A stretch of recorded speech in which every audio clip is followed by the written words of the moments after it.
So you want to understand Lorkhan. Good luck with that, honestly. Because the thing about Lorkhan is that every single culture across the entirety of Tamriel has a story about him, and almost none of those stories agree with each other. He is a hero to some. He is a villain to others. He is a trickster, a liberator, a traitor, a martyr, a missing god, a dead god, a sleeping god, and possibly not dead at all. He is the reason the world exists. He is the reason everyone suffers. He is the reason men are mortal. He is the reason elves feel incomplete. He is why the two moons hang in the sky. He is why Red Mountain erupts. He is why an ancient mechanical golem made of brass brought an entire empire to its knees. He is why a group of underground scientists accidentally deleted themselves from existence. He is why the most powerful three-person council of living gods in Tamrielic history needed a dead volcano to stay powerful. He is the ghost inside every great champion of mankind who has ever picked up a sword. And here is the thing that should really get you. Most of this happened after he died. Lorkhan is the most consequential entity in the history of the Elder Scrolls universe. Full stop. He touches literally every major event, every empire, every religion, every war, every catastrophe, and every single person who has ever drawn breath on Nirn. You might have heard his name and not realized it. If you have played any Elder Scrolls game, you have almost certainly walked past his influence without noticing it. So let us go back to the very beginning. Not the beginning of history, not the beginning of the world, the actual beginning, before any of that existed. Also, today's gameplay is by Derico, aka Hopeless Noob. If you also want your gameplay featured, use the form in the description to upload it. But now, let's get into it. Before anything, there was Anu and Padome. You will sometimes hear Padome referred to as Citis, and that interchangeability is deliberate, because neither of these are really beings in any conventional sense. Anu is the principle of stasis, of unchanging sameness, of everything, that is. Padome is the principle of change, of instability, of the void between things. They are not people who met and had a conversation. They are more like the two poles of existence itself, and through their interplay, a kind of in-between space emerged. That space is called the Arbis. Think of the Arbis like the canvas that everything gets painted on. It is not quite order, not quite chaos. It is the contested middle ground where things can exist. And in that space, the interplay between Anu and Padome started generating something new. Consciousness, awareness, spirits. These spirits, the very first ones, are called the Etada. The original spirits. Some of them took on enormous personalities, enormous amounts of power, enormous identities. The most organized of these spirits, the ones who gravitated toward law and order and structure, would eventually become what we call the Aedra. The ones who leaned into pure, selfish change and unpredictability would become what we call the Daedra. But at this earliest stage, none of those labels existed yet. There were just spirits floating around in the Arbis, being whatever they were. Two of these spirits became especially important. One was a spirit born from the ordering principle of Anu, and his name was Anu's soul, or Anuyel. From Anuyel came another spirit, a reflection of Anuyel himself, and his name was Auriel. You probably know Auriel's later form as Akatosh, the dragon god of time. He is the first spirit to become fully coherent, fully defined, and because of that, his existence made it easier for others to define themselves. He is, in many ways, the first genuinely stable presence in the Arbis. Then there was another spirit. He does not fit neatly into the born from Anu or born from Padome categories, because the lore on this is genuinely all over the place depending on which culture you ask. But the dominant picture is this. He was something like a child of Padome, of Citis, of change itself. He was a barely formed urge. That is the actual description used in Altmeri mythology, a barely formed urge, more aligned with the limitations and contradictions of Sithis than with any particular nature of his own. Unlike the other spirits, who build their identities around specific things like time or nature or magic, this spirit barely had an identity at all. He was almost pure potential, almost pure drive. His name was Lorkhan. Now, the name Lorkhan is an elven word. It roughly translates to doom drum in the elven language, and that name was given to him by people who hated him. We will get to why in a moment. He has dozens of other names across different cultures, and one of the big things we will be doing today is going through all of them. Because each name tells you something about how that culture experienced this entity and what he meant to them. But for right now, let us call him Lorkhan, because that is the name most of the lore uses as a baseline. So here is the situation in the early Arbis. You have all these spirits drifting around. They are not mortal. They are not bounded by time. They do not age. They do not die. They do not really experience anything in the way that mortals do. They just exist in a kind of divine, undifferentiated state. And Lorkhan looked at all of this and had an idea. The Altmeri creation myth, called Heart of the World, describes this in a very interesting way. Lorkhan does not just walk up to the other spirits and say, "Hey, let's make a world." What he does first is infiltrate. He works his way into the various aspects of Anuel, slipping between their reflections and ruminations, and he plants an idea. The idea is this: what if the spirits could self-reflect? What if they could look at themselves the way Anu once looked at himself? What if there was a place, a realm, a cosmos of their own, where they could understand what they were by experiencing what they were? He called this the soul of the Arbis. He described it as a plan to create the Mundus, the mortal plane, a realm that would serve as a kind of spiritual mirror for everyone in it. And he promised that whoever helped would gain something incredible from the project. He told Ariel specifically that he would be the king of this new realm. He told Kynareth, another spirit whose nature was bound up in air and space and openness, that she would provide the space in the void for the project to exist. He went around to all the Etada and pitched them on the idea, and a significant number of them said yes. But here is what he did not tell them. Creating a physical world, a genuinely material place, requires those spirits to invest part of themselves into it. It requires them to contribute their own divine substance to the construction. And the more of themselves they pour into this project, the more they get stuck. The mortal plane, once it starts forming, starts pulling on them. It is not just a creative project that they can walk away from. It is something that, as it forms, begins to consume them. And Lorkhan knew this. Or, at the very least, depending on which version of the story you trust, Lorkhan did not warn them about it. There's a line from the Altmeri myth that puts this very bluntly. This was a trick. As Lorkhan knew, this world contained more limitations than not, and was therefore hardly a thing of Anu at all. Mundus was the house of cities. Let that sink in for a second. The world that all these orderly, stable, divine spirits built together, the world you're playing in every time you boot up a Bethesda game, is fundamentally a padomaic creation. It belongs to change. It belongs to instability. It belongs to the same principle that Lorkhan himself came from. And all the spirits who agreed to help build it, the ones who thought they were building something noble and cosmic and anuic, were actually pouring their divine substance into something that was, at its core, the opposite of everything they valued. This is why elves call him Doomdrum.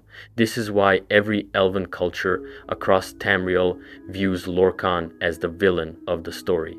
To them, he tricked the Etada. He lied to get them to agree. He told Ariel he would be king, but then the world turned out to be a trap, and by the time they realized it, many of them were already dying. But here is the other side of the story, the one that men tell. Some sources, including the Dunmeri creation myth, claim that Lorkhan was not deceiving anyone, he was liberating them. The Dunmeri version describes the other Aedra and Anwel himself as having created illusionary realms of everlasting imperfection and enslaved everything around them, including the creations of cities. Lorkhan, in this reading, was sent by Citis specifically to smash those false realms and free the things trapped inside them. He did it through deceit, yes, but the end result was not a trap. It was freedom, or at least the possibility of freedom, which mortals get because they are bounded by time and therefore capable of change in a way that immortal spirits never are. There is a third reading too, one that is harder to dismiss than it might seem.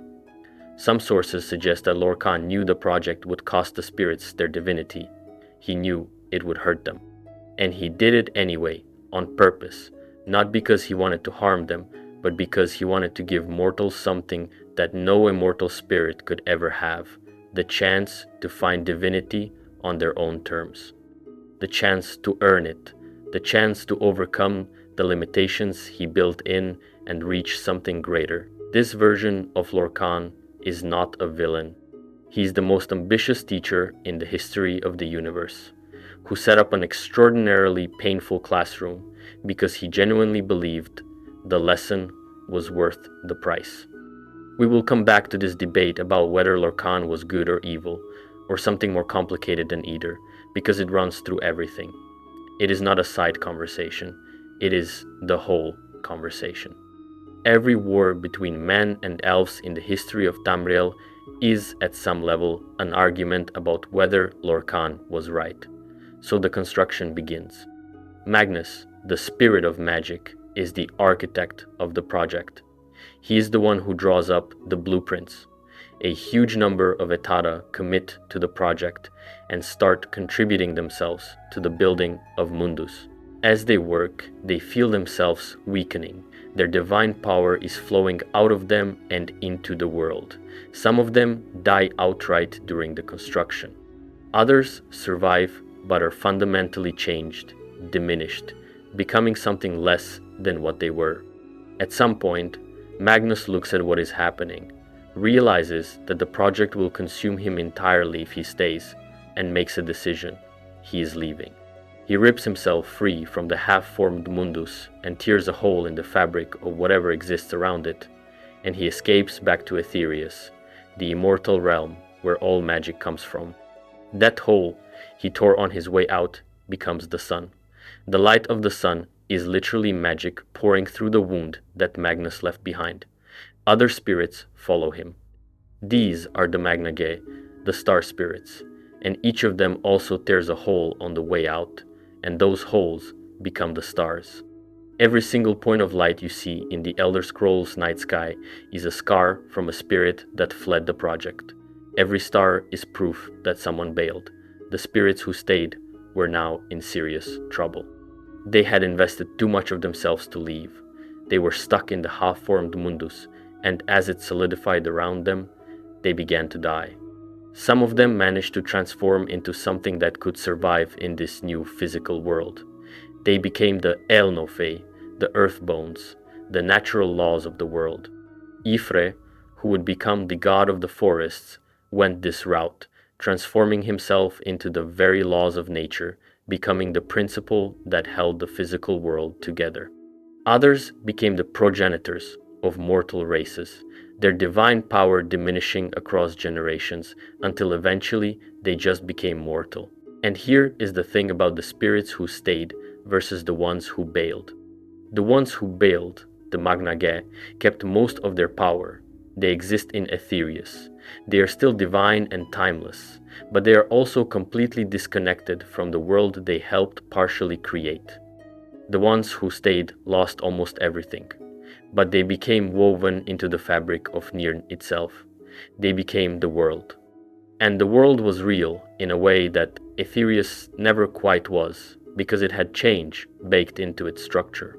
This is where things get complicated in an interesting way.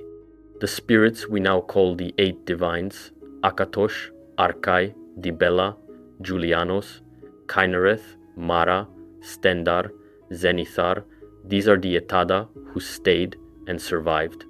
They did not die, they did not fully transform, they retained their divine identity. But they paid a price. They are bound to the world. They can be killed, in theory, as the book Aedra and Daedra says. As part of the divine contract of creation, the Aedra can be killed, witness Lorkhan and the moons. And the spirits we call the Daedric princes, they are the ones who never agreed to the project in the first place. They looked at Lorkhan's pitch and said, no thanks, we will make our own worlds with our own rules where we are in complete control. Their worlds, the Oblivion Planes, are totally shaped by their own will. They never had to sacrifice anything. They kept all their power, but they also never got to participate in the experiment of mortality, never got to experience the kind of growth and change that comes from being limited. This is why there is a very old and persistent argument in Elder Scrolls metaphysics about whether the Daedra are actually better than the Aedra or worse. The Aedra gave everything and became part of something. The Daedra kept everything and became isolated. So the world is now forming, and it is a mess. Magnus left, his architectural plans are no longer being actively maintained, and the spirits who are left are doing their best to keep the thing from collapsing. The mortal plane is unstable, magical, constantly shifting, and then, on top of all that, many of the surviving Etada are already weakened to the point where they need to reproduce just to sustain their lines. They have children, and each generation is slightly more mortal than the last. The gods meet. They gather at the Adamantine Tower, a place that several sources describe as the first spike of unassailable reality, a fixed point in the forming world. The Adamantine Tower is later called the Direni Tower, and it is still there in the game world of Daggerfall, sitting on the Isle of Balfiera. It is believed to be the oldest structure in Tamriel because it was not built by mortals. It was built by the Etada themselves to have a stable place to stand while the rest of creation was still liquid. This meeting is called the Convention, and the Convention is where Lorkhan's punishment is decided. Because while the world is forming, while spirits are dying and diminishing and struggling to hold the whole project together, Auriel is furious. He was promised that he would be king of this realm. He was not told it would cost him everything. He goes to Anu and begs to be taken back, to have the places they all vacated in the divine order restored to them. But Anu had already filled those places with something else. There was no going back. So Auriel comes to Convention with a full head of rage, and he lays it all at Lorkhan's feet. Trinimac, who is at this point described as the greatest knight of the Elnofay and the champion of Auriel, stands beside him, and the assembled Etada agree Lorkhan needs to answer for this. The details of what happens next vary enormously by culture. In the Altmeri version, Trinimac reaches into Lorkhan and tears out his heart with more than hands. In some versions, this happens during Convention at the apex of the Adamantine Tower.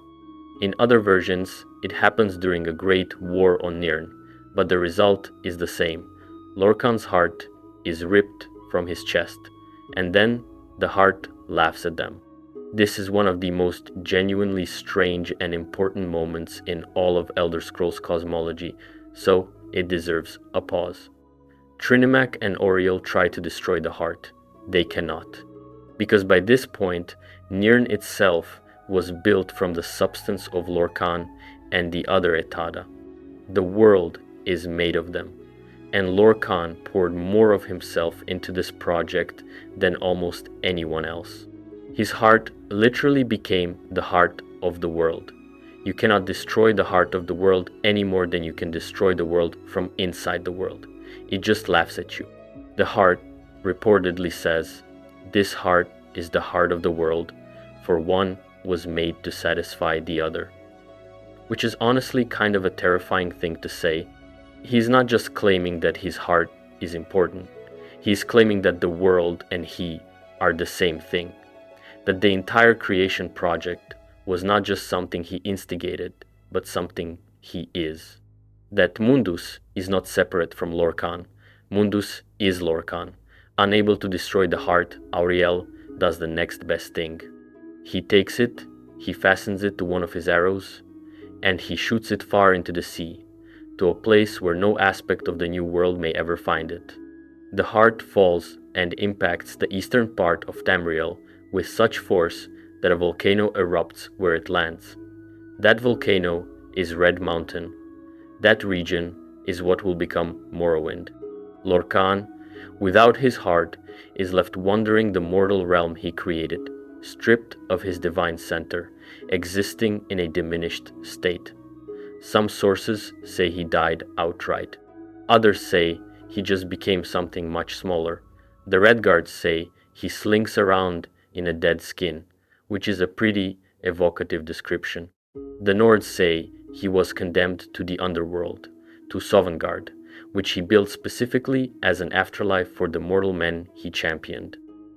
The Khajiit say his body was hurled to the sky to follow the moons forever as punishment, and his corpse, if you can call it that, becomes one of the most contested and analyzed objects in all of Elder Scrolls lore.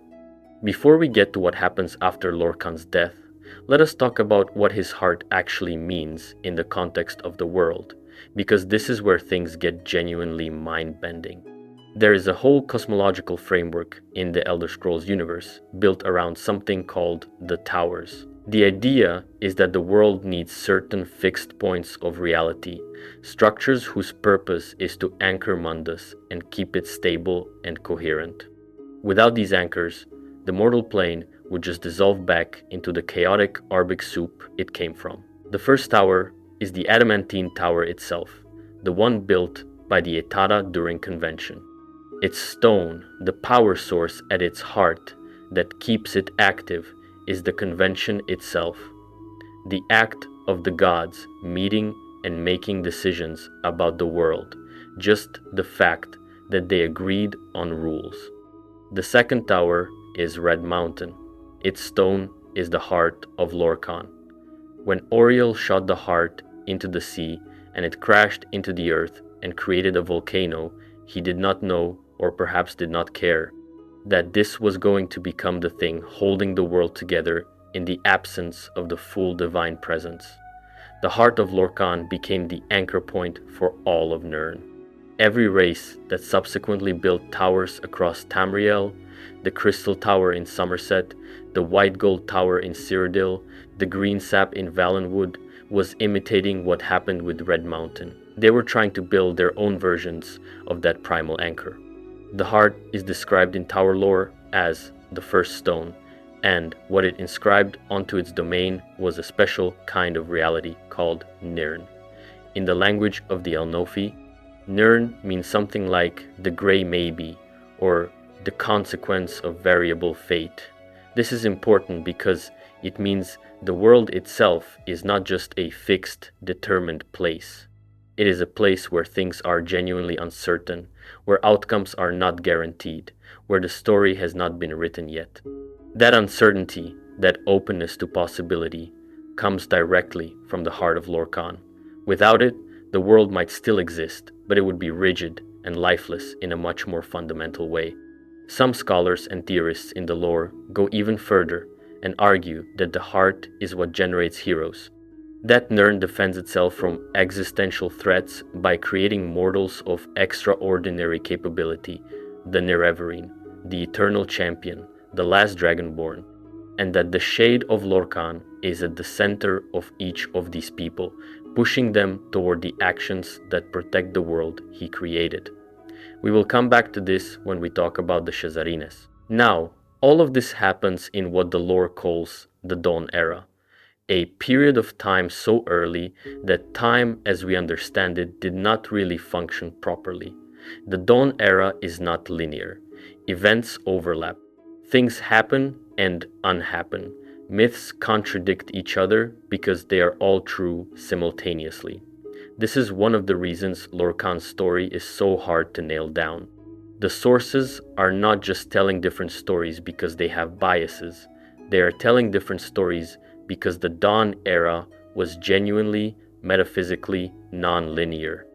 Multiple things were true at the same time. What comes after the Dawn era is the Merethic era. And here is where history starts to become something you can actually follow in a straight line. And the reason history becomes linear is precisely because of what happened at convention. With Lorkhan dealt with and the heart sent away, with Magnus gone and the Magnage departed through the stars, the chaotic, creative energy of the Dawn era settles down. The earth bones, the laws of nature, solidify into something predictable. Time begins to flow in one direction. The world becomes something mortals can actually live in. But Lorkhan is not done. Because here is something important to understand. Even after his heart is ripped out and shot across the sky, even after his physical form is either dead or degraded beyond recognition, Lorkhan's influence keeps coming. He is too tangled up with the world to just stop. He is the world. And the world keeps happening. The first major continuation of Lorkhan's story in the post-Dawn period is the Elnofay Wars. So, after the Dawn settles down, the surviving spirits have mostly diversified into two groups. There are the Old Elnofay, the ones who stayed in the place we might call Old Aldmeris, and these are the ancestors of the elves. They are organized, stable, hierarchical, and they are led by Auriel. Then there are what some sources call the Wanderers, the other group of survivors who scattered across the more distant parts of the world. These are the ancestors of men. They ended up in Atmora, in Yokuda, in Akavir, in other far places. The old Elnofay looked at the Wanderers and saw disorder. The Wanderers looked at the old Elnofay and saw people who wanted to oppress them. And at some point, possibly with encouragement from Lorkhan himself, possibly just because the tension had been building since convention, the two groups went to war. In the Nordic version of this story, which is probably the most detailed one we have, Lorkhan, in his aspect as Shor, directly led the armies of men against the armies of Auriel and the Aldmer. He gathered the descendants of the wandering Elnofay, the people who would become the races of men, and he led them south against old Elnofay. The war was catastrophic. The violence was so intense and so widespread that it did not just destroy armies, it destroyed geography. Nirn, which had originally been one continuous landmass with interlocking seas, was shattered by the conflict into the separate continents we know today. Tamriel became isolated from Atmora. Yokuda became isolated from Tamriel. Old Elnofay was ruined, broken apart, its remnants scattered. This is why Tamriel looks the way it does. Every coastline you see on that map is the result of the Elnofay Wars. Every sea and ocean between the continents is where land used to be before Lorkhan and Auriel's armies tore it apart. The war eventually ends with the defeat of Lorkhan. In the Altmeri telling, Trinimac knocks Lorkhan down in front of his own army and reaches into him again, this time completing the humiliation, destroying what is left of his physical form. In the Nordic telling, the foreign gods, meaning the elven pantheon, conspired against Shor and brought about his doom. The Nordic texts describe this as the beginning of Shor's time in the underworld, in what will eventually become Sovngarde. Either way, the end of the Elnofay Wars leaves the mortal world divided along a line that will persist for the rest of history.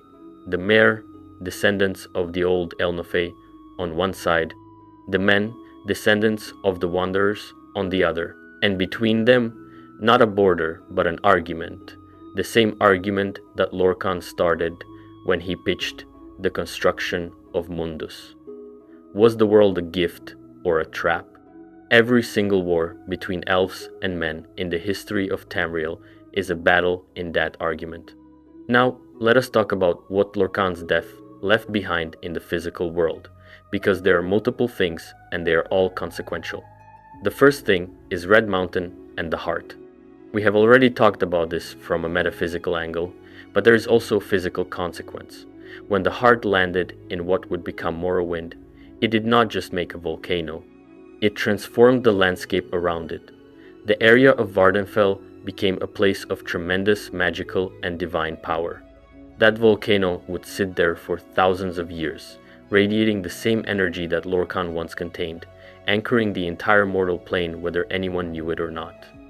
The second thing is the moons. This is one of the most elegant and disturbing pieces of lore in the entire franchise.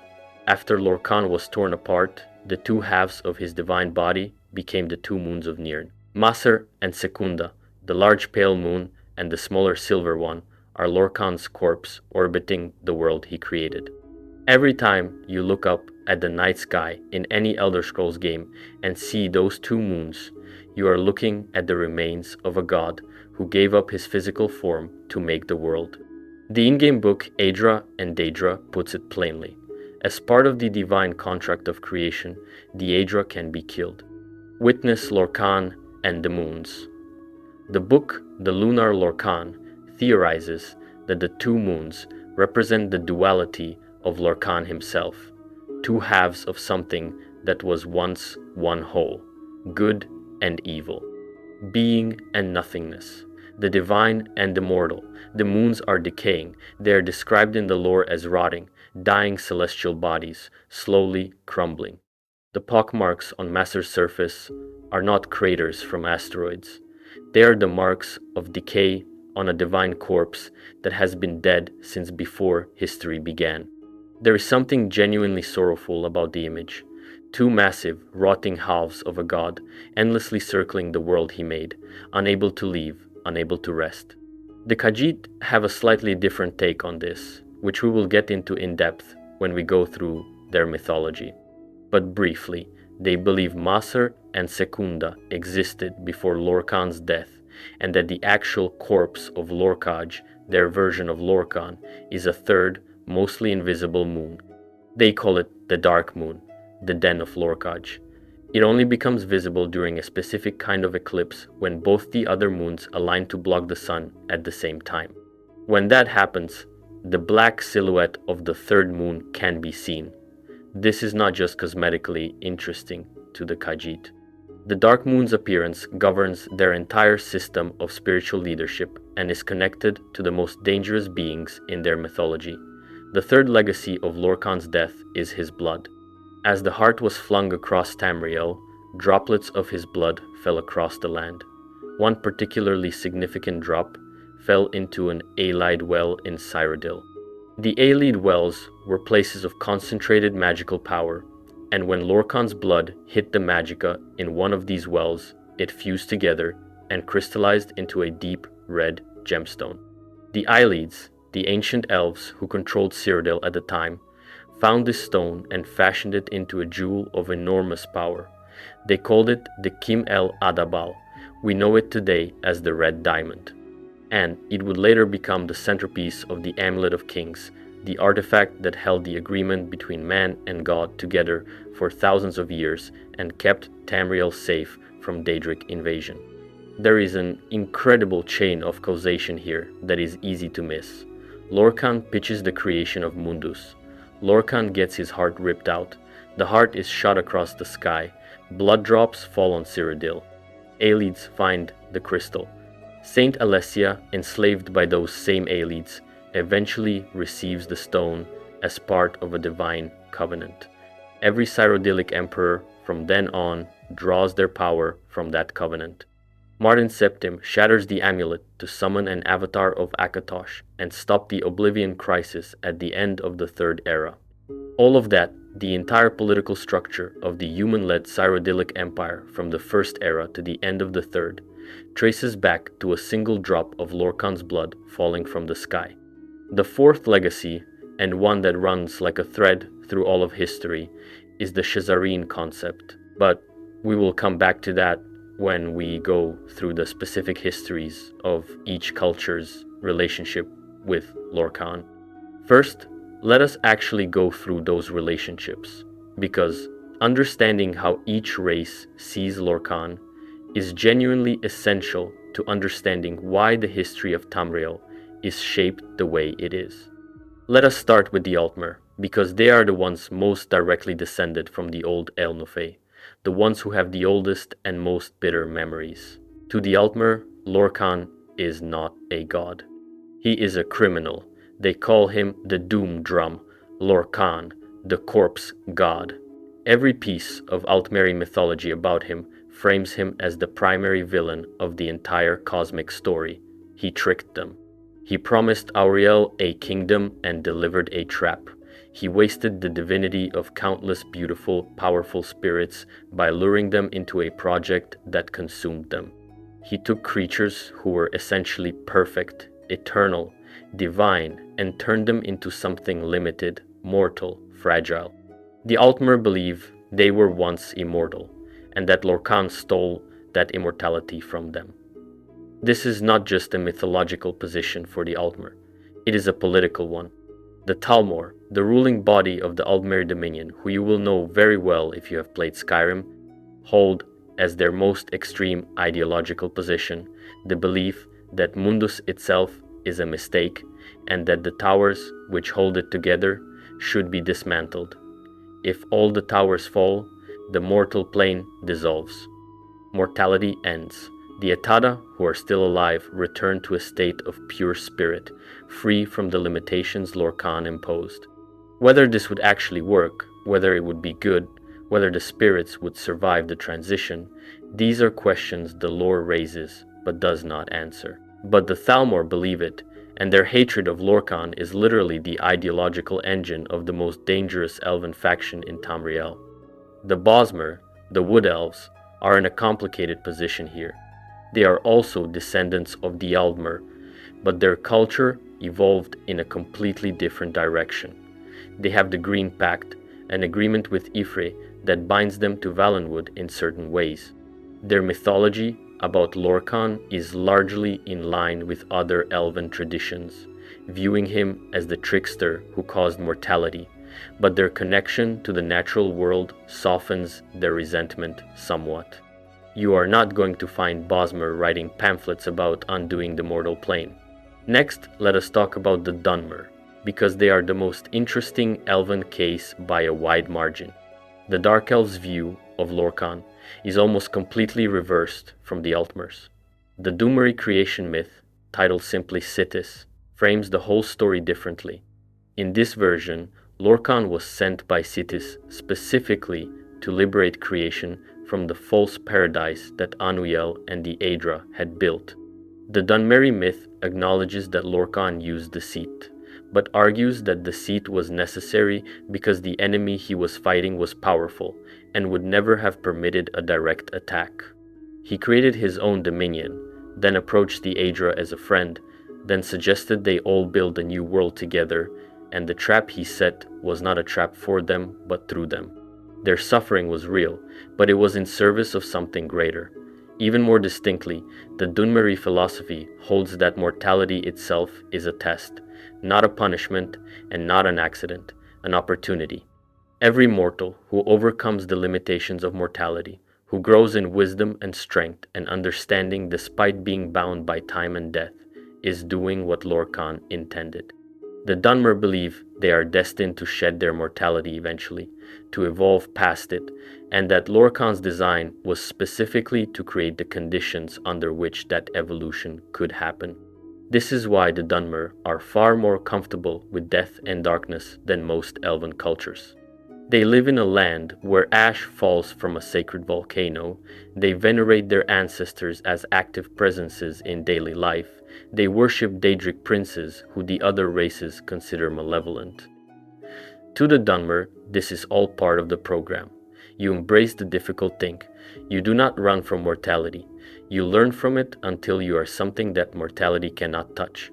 And then there is the tribunal, which is a uniquely Dunmeri institution, and one that is entirely built on the legacy of Lorkhan's heart. We will come back to this in massive detail when we get to the story of what actually happened to the heart after it was found. But the core point for now is that the tribunal, the three living gods of Morrowind, drew their divine power directly from the heart of Lorkhan. Without Lorkhan's sacrifice, without the heart landing at Red Mountain, there is no tribunal. There are no god kings ruling Morrowind. There is no sixth house, no Nerevarine prophecy, and the main quest of Morrowind does not exist. The Dwemer are their own extraordinary case, and their relationship with Lorkhan is one of the most tragic arcs in the entire setting. The Dwemer were an elven subrace who occupied the deep places of the world. They are usually called dwarves, but they were not small, and that name was given to them by other races who did not understand them. Their actual name, Dwemer, means deep elves or deep folk. They were scientists, engineers, philosophers, the most technologically advanced civilization Tamriel ever produced, and their approach to existence was fundamentally materialist and skeptical. They did not really believe in gods. They believed in tonal architecture, in the idea that reality could be understood and manipulated through sound and mathematics, that the universe was, at its core, a mathematical object. The Dwemer had a shorthand for Lorkhan in their philosophical texts. They called him Lkhan, and their interpretation of him was that he was not really a god at all. He was a process, or more precisely, he was an error in the original process, a mistake in the construction of the universe that had certain specific properties they could identify and potentially exploit. Their High Craft Lord, Kagranak, was the one who put all of this together. Kagranak identified the heart of Lorkhan buried beneath Red Mountain and understood exactly what it was. By diverse methods, as the lore says, he determined that this stone under the mountain was the same heart of Lorkhan that all the myths described, and then he built tools to interface with it. The tools were called Sunder, Wraithguard, and Keening. Sunder was a hammer that could strike the heart and cause it to resonate at specific frequencies. Keening was a knife that could tune those frequencies. And Wraithguard was a gauntlet that protected the user from the sheer divine energy that would otherwise destroy any mortal who touched the other tools. Together, these three artifacts were the key to harnessing the heart's power without being consumed by it. The Dwemer's plan was to use the power of the heart to create their own god, a mechanical god of brass that would lift the entire Dwemer civilization into divinity. They called this machine Numidium, and they built it in enormous sections beneath Red Mountain over a period of many years. The Numidium was not just a weapon, though it was certainly that. It was an embodiment of the Dwemery worldview, the idea that divinity was not something granted by the universe or earned through spiritual development, but something that could be engineered. That godhood was a technical problem with a technical solution. And then the Chimer showed up. Before we get into the Battle of Red Mountain, let us talk about why the Chimer were there and who they were, because their story is completely intertwined with everything that follows. The Chimer were the ancestors of the Dunmer.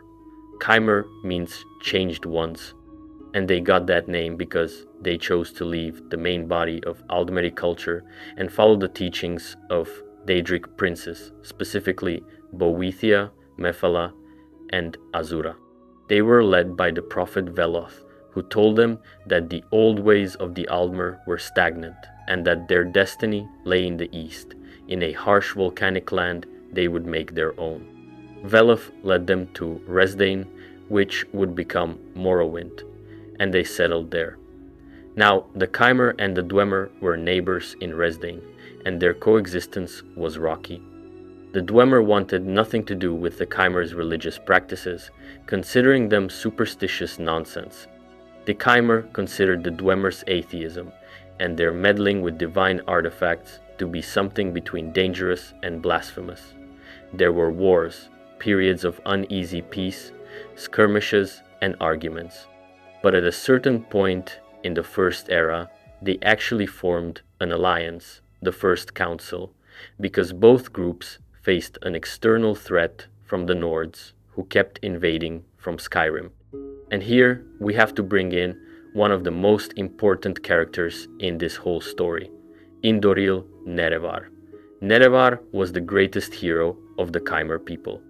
A warrior, a diplomat, a man of extraordinary personal charisma who managed to build bridges between cultures that hated each other. He was friends with the Dwemer king Dumak, which was practically unheard of.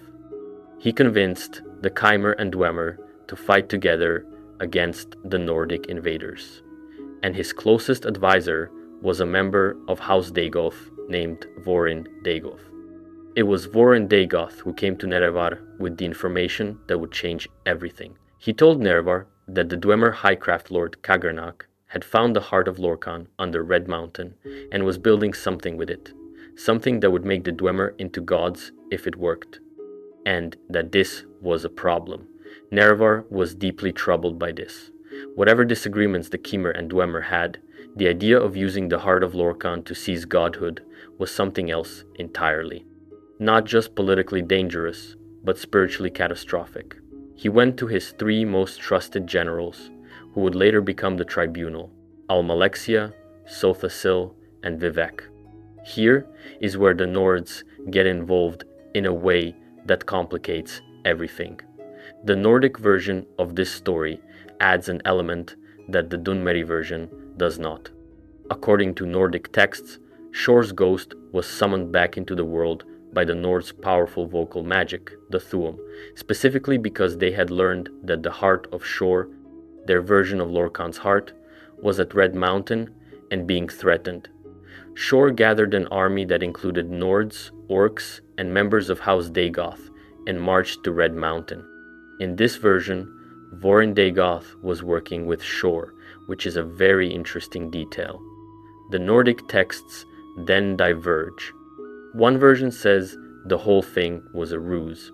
The Chimer and Dwemer united against Shor's approaching army, and the Chimer sorcerers used enough magic to literally lift the mountain and throw it on top of Shor, trapping him beneath Red Mountain until the end of time.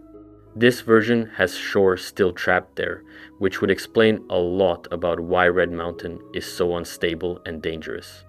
The secret version of the Nordic account says that Shor's heart really was there, and a climactic battle was fought for possession of it.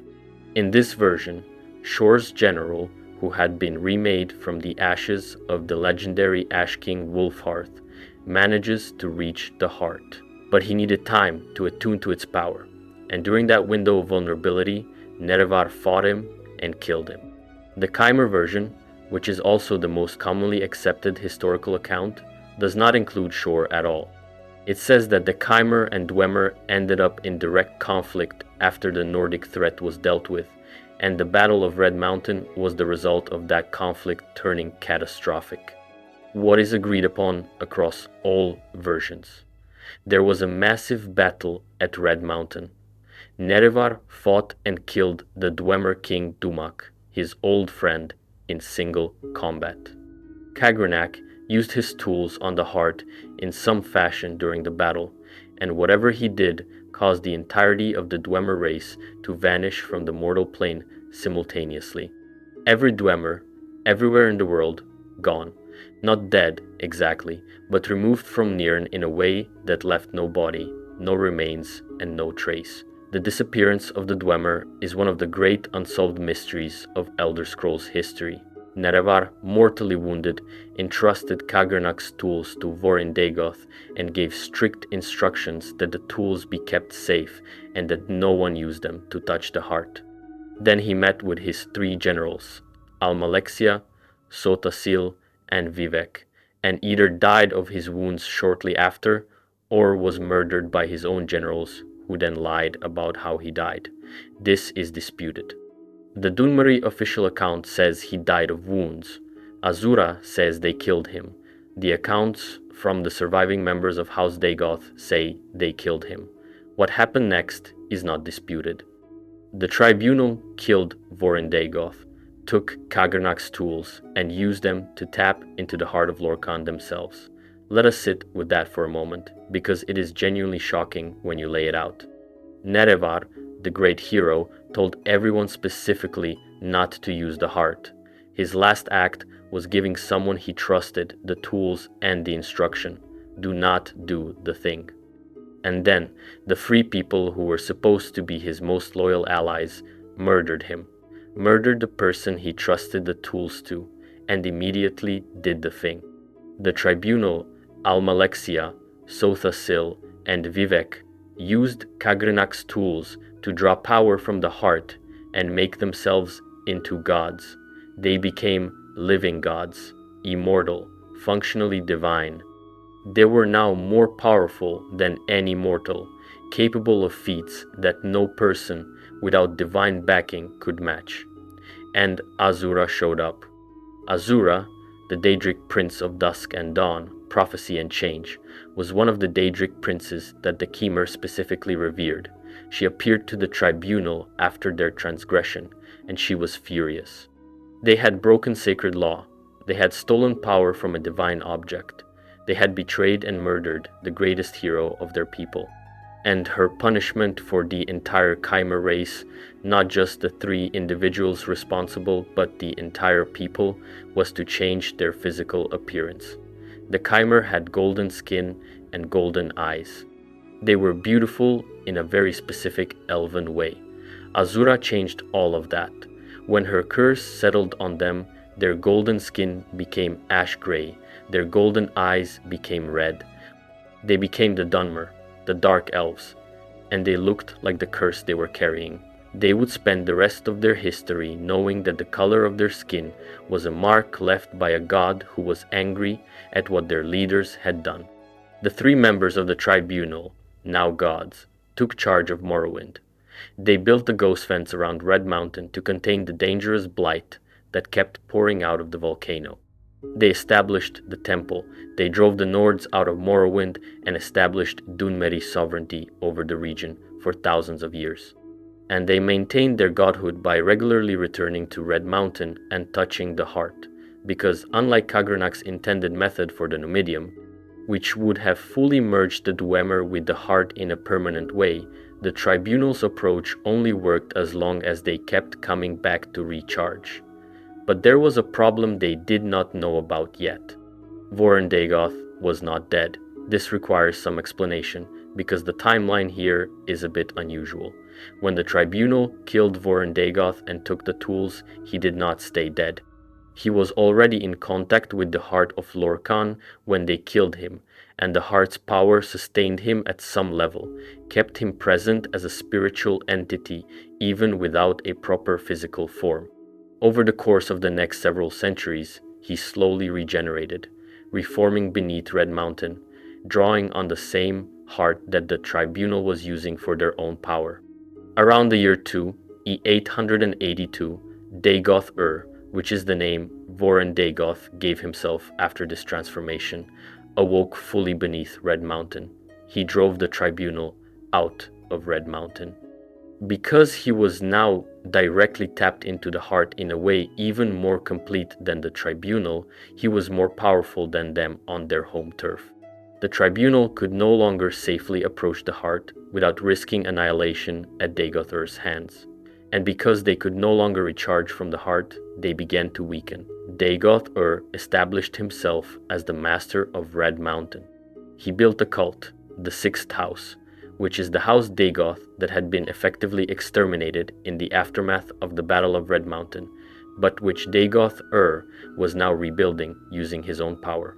His followers, the Sixth House cultists, spread the blight through ash storms and corrupted creatures, and carried corporous disease, which in most people caused progressive physical mutation and madness, warping them into the monsters you fight throughout Vardenfell. In his underground stronghold within Red Mountain, he was building his own version of Numidium, a second mechanical titan powered by the heart, which he named Akula Khan, intended to challenge the tribunal and then the empire. The tribunal, weakening without access to the heart, managed to maintain the ghost fence around Red Mountain for roughly 500 years, out of sheer accumulated divine power and desperation.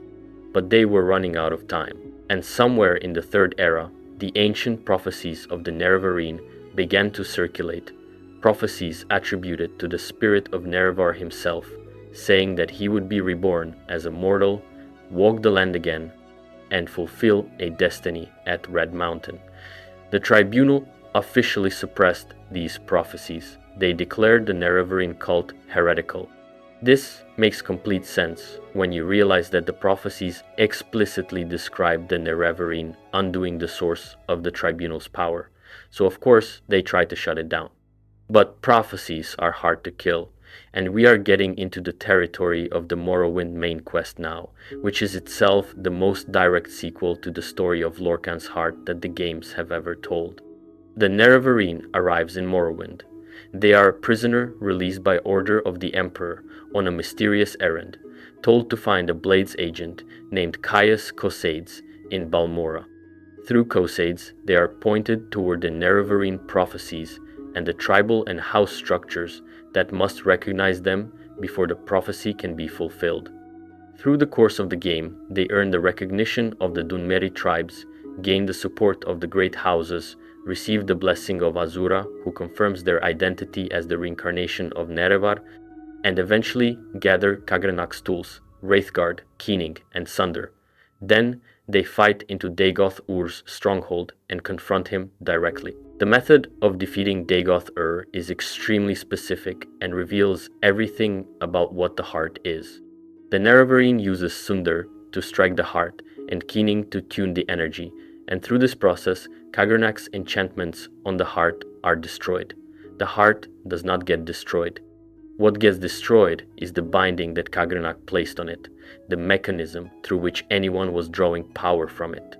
Once that binding is gone, the heart is released from its situation and ceases to exist in a corporeal form on Nirn.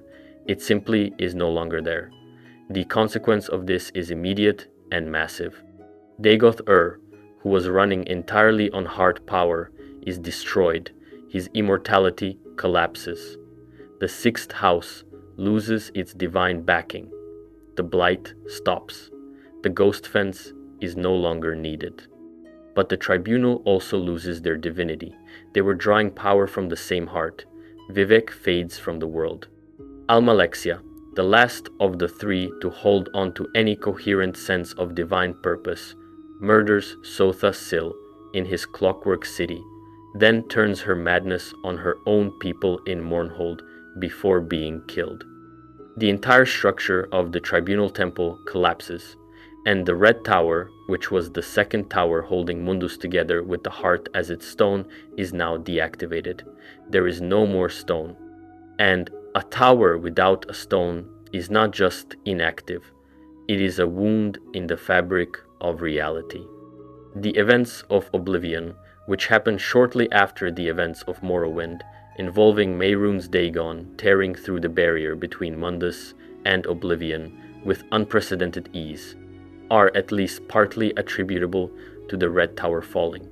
The barrier between the mortal plane and Oblivion was already maintained in part by the tower structure.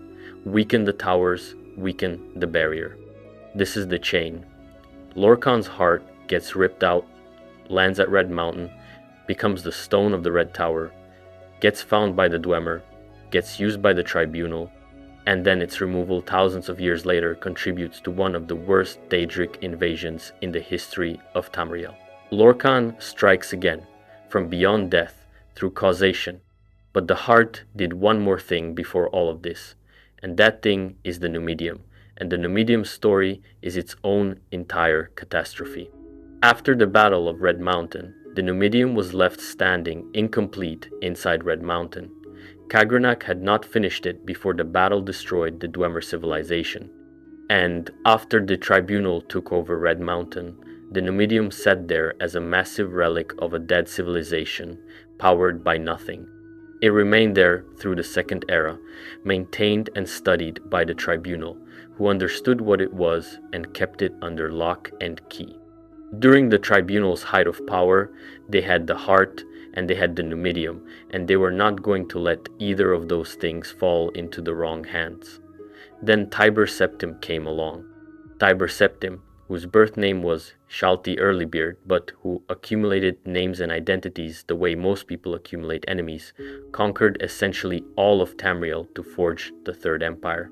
He's considered the greatest conqueror in human history, a man who united all the warring provinces of Tamriel under a single flag through a combination of brilliant military strategy, political savvy, and possibly divine backing. He is also the figure who was eventually deified as Talos, the ninth divine, the god of mankind. When Tiber Septim's campaign reached Morrowind, he found himself unable to conquer it through conventional means. The tribunal was still powerful. Vivec, in particular, was a living god, and Vivec's protection of the Dwemer people made military conquest essentially impossible. So instead, Tiber Septim made a deal. Vivec agreed to loan Tiber Septim the Numidium in exchange for leaving Morrowind largely autonomous within the Empire. Tiber Septim agreed. But here is the thing. The Numidium needed a power source, and the tribunal was not about to hand over the heart of Lorkhan. So Tiber Septim needed to find something else. The Mantella was what he used. The Mantella was an enormous soul gem, and what it contained is one of the most debated questions in the lore. Some sources say it contained the soul of Zurin Arctus, Tiber Septim's imperial battle mage. Others say it was the soul of Wulfharth, the Ash King, a legendary Nord king who was at various points Tiber Septim's ally and enemy. The most complete theory is that the Mantella contains some kind of composite oversoul involving multiple individuals who were themselves potentially avatars of Lorkhan. The Numidium was powered by a piece of Lorkhan, just not the original piece. With the Mantella in place, the Numidium worked. Tiber Septim used it to finish his conquest of Tamriel, including taking down the Aldmeri Dominion, which had resisted him for years. The Numidium was effectively unstoppable. No conventional army could fight a brass god. Tiber Septim united the continent, established the Third Empire, and then put the Numidium away. After Tiber Septim's death, the Mantella was lost. And without the Mantella, the Numidium was inert. The device sat dormant somewhere in the Iliac Bay region, waiting. This is the premise of Daggerfall. An agent of the Emperor is sent to recover something from the Numidium situation, and through the events of the game, the Numidium is eventually reassembled and reactivated. Multiple factions are trying to claim it, each wanting to use its power for their own ends. And when it activates, what happens is a dragon break, a fracture in the linear nature of time that causes multiple contradictory outcomes to all be simultaneously true for a period. The dragon break caused by the Numidium is called the Warp in the West. Multiple factions activated the Numidium simultaneously, and each got a different outcome. All these outcomes are simultaneously true in the game's lore. This is only possible because the Numidium, being powered by something that traces back to Lorkhan's heart, operates outside of normal time and causation. It is not just a weapon. It is a reality editing tool. And in at least one of those timelines, the Numidium is destroyed and the Walkbrass Tower is deactivated. Another tower down. Now let us go through the cultural identities of Lorkhan in depth, because each one adds important nuance to the overall picture. Starting with Shor, the Nordic version. The Nords are the most passionate worshippers of Lorkhan of any race in Tamriel. To the Nords, Shor is not just a god they respect, he is the chief god, the most important one. He is Kain's husband, and Kain is Kynareth, the goddess of the wind, who in Nordic mythology is described as having begun to cry the first rain after Shor's death. Every storm and raindrop in Nordic understanding is Kain mourning Shor. He is the Whore Father, referenced on ancient word walls in the dragon language, and his hall, Sovngarde, is the ultimate destination for every Nord who dies fighting. Sovngarde is not just Shor's paradise, it is built to his specifications. It is a warrior's afterlife, a giant mead hall in the clouds where the greatest heroes of men drink and fight and tell stories forever, waiting for the last battle. The people there explicitly say they are Shor's army, being assembled for the final reckoning, the day when Shor leads them out to fight one last decisive battle. Nordic mythology has a very clear eschatological endpoint in mind, and Shor is at the center of it. When you go to Sovngarde in Skyrim and visit the Hall of Valor, Shor's throne is empty. The ancient Shiltain Tsun guards the bridge and is willing to fight you before letting you cross. And when you get inside, the spirits of great heroes tell you that Shor's light would blind your mortal eyes if you saw him, that he is present but inaccessible. He is there. He just cannot be directly perceived by the living. The suggestion is that even now, after all this time, Shor still occupies his throne and is still building his army. The Nord texts also describe Shor's ghost being sung back into the world at key moments in history through the use of the Thu'um. There is a very old story about how during the reign of High King Wulfharth, the god Orki summoned the spirit of Alduin back into the world and used it to eat the lifespans of the Nords, reducing most of them to children. Wulfharth, as a small boy, pleaded to Shor for help.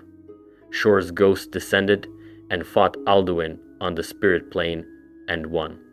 By watching this battle, young Wulfharth learned a new application of the Thu'um and used it to restore his people. This is interesting for several reasons, not least of which is that Shor fighting Alduin is an echo of the same cosmic conflict that runs through Skyrim. Alduin, the World Eater, whose purpose is to end the current age and begin the next one, is specifically opposed by Shor's side of the cosmic equation. Shor built Sovngarde partly as a refuge for the souls that Alduin would otherwise consume in his world devouring, keeping souls out of Alduin's reach, gathering a final army, having a plan for the end times. These are all things Shor has been quietly doing since before recorded history.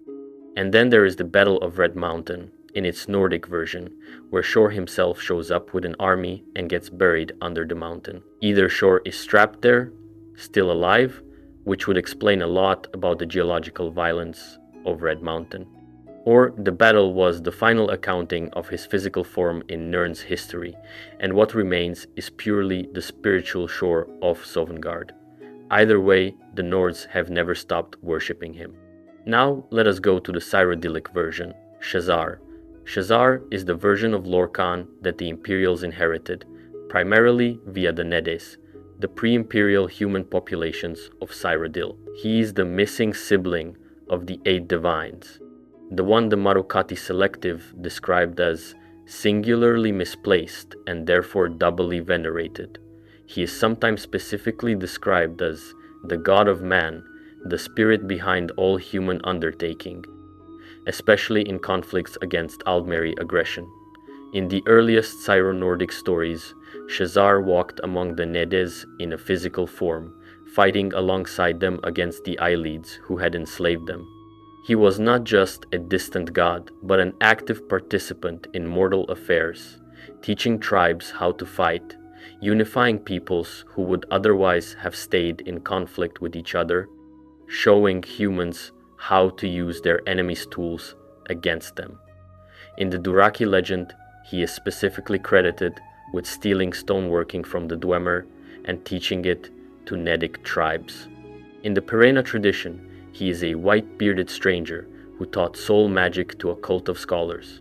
He was everywhere, in many forms, always working for the advancement of mankind. And then he vanished. The stories say this, but do not explain why. He just stopped showing up. And without his leadership and guidance, the Aelids were able to complete their conquest of the Nedes and establish the Aelid Empire, reducing the human population to slaves. Saint Alessia, the slave girl who became the leader of the Alessian slave revolt, believed that freedom was just another name for Shesar. This is not a metaphor for her. She literally believed that the quality of freedom that all enslaved people are reaching toward is a manifestation of Shesar himself, that the urge to be free from captivity is a divine force that comes from Lorkhan. And here is where Pelinal Whitestrake enters the story. Pelinal Whitestrake is a figure who appeared at Alessia's camp shortly before the revolt began and essentially changed its entire character. He was a warrior of terrifying capability, someone who could destroy Aelid sorcerer kings in single combat without breaking a sweat. He fought alongside Alessia's human champion Morihaus, a bullman demigod who was the son of Kynareth, and together the three of them led the revolt that eventually overthrew the Aelid Empire. But Pelinal was deeply strange. The accounts describe him arriving like a comet, already killing, and his attacks on the Aelids were not just militarily motivated. He went into something like battle madness, and he could not always tell friend from enemy. He slaughtered an entire tribe of Khajiit by mistake because he misidentified them as Aelids. He had to be physically stopped from continuing his attacks and brought back to reason by Alessia herself, who was the only person who could reach him in his madness. He also had no heart, literally. Under his star-forged armor, there was an open wound in his chest where a heart should have been, and what people described seeing inside it was a red, diamond-shaped rage that sang like a dragon. The Song of Pelinal describes this as a red rage-shaped diamond fashion. Many scholars believe this means Pelinal's chest literally contained the Kim El Adabal, the red diamond formed from Lorkhan's blood. Whether that is literally true or deeply symbolic, it connects him to the same divine bloodline as every human empire that followed. Pelinal Whitestrake was probably the Shesarine. Not definitely, because the lore is always careful to preserve uncertainty about these things, but the connections are overwhelming. No heart. Red diamond in the chest, came from nowhere, fought for mankind against elven oppression, was observed by Nords who immediately said Shor has returned, could be triggered into a battle madness that referenced the Dawn era conflicts, was surrounded by moths that carried divine significance. His very name, Pelin El, translates to the Star-Made Knight. The Shesarine, or Shesarines, are figures across history who are believed to be mortal incarnations of the missing god. After Lorkhan is separated from his divine center and left wandering in a degraded form, he occasionally manifests as a mortal champion of mankind. He does not remember who he is, or at least he does not acknowledge it. Pelinal killed anyone who talked to him about god logic in his presence.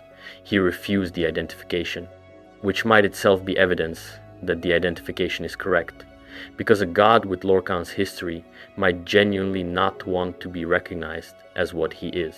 The Song of Pelinal, in its later manuscript tradition, mentions that this Pelinal may yet be an incarnation of a god who has come previously, listing multiple figures under the same umbrella. Harold Hairy Breeks, Hans the Fox, Weismer the Grey Wind. These are all figures who appeared at key moments in human history, fought for men against elven or monstrous threats, and then disappeared. The pattern is consistent. After Pelinal killed enough Aelid sorcerer kings to break the Aelid military power, his enemies finally managed to stop him. Umaril the Unfeathered, a powerful Aelid king with Daedric backing, trapped and dismembered Pelinal. His head was found by Morihaus after the battle, and Pelinal's last act was to give a detailed account of his death. In death, he was lucid and clear in a way he never was in life. The revolt succeeded anyway.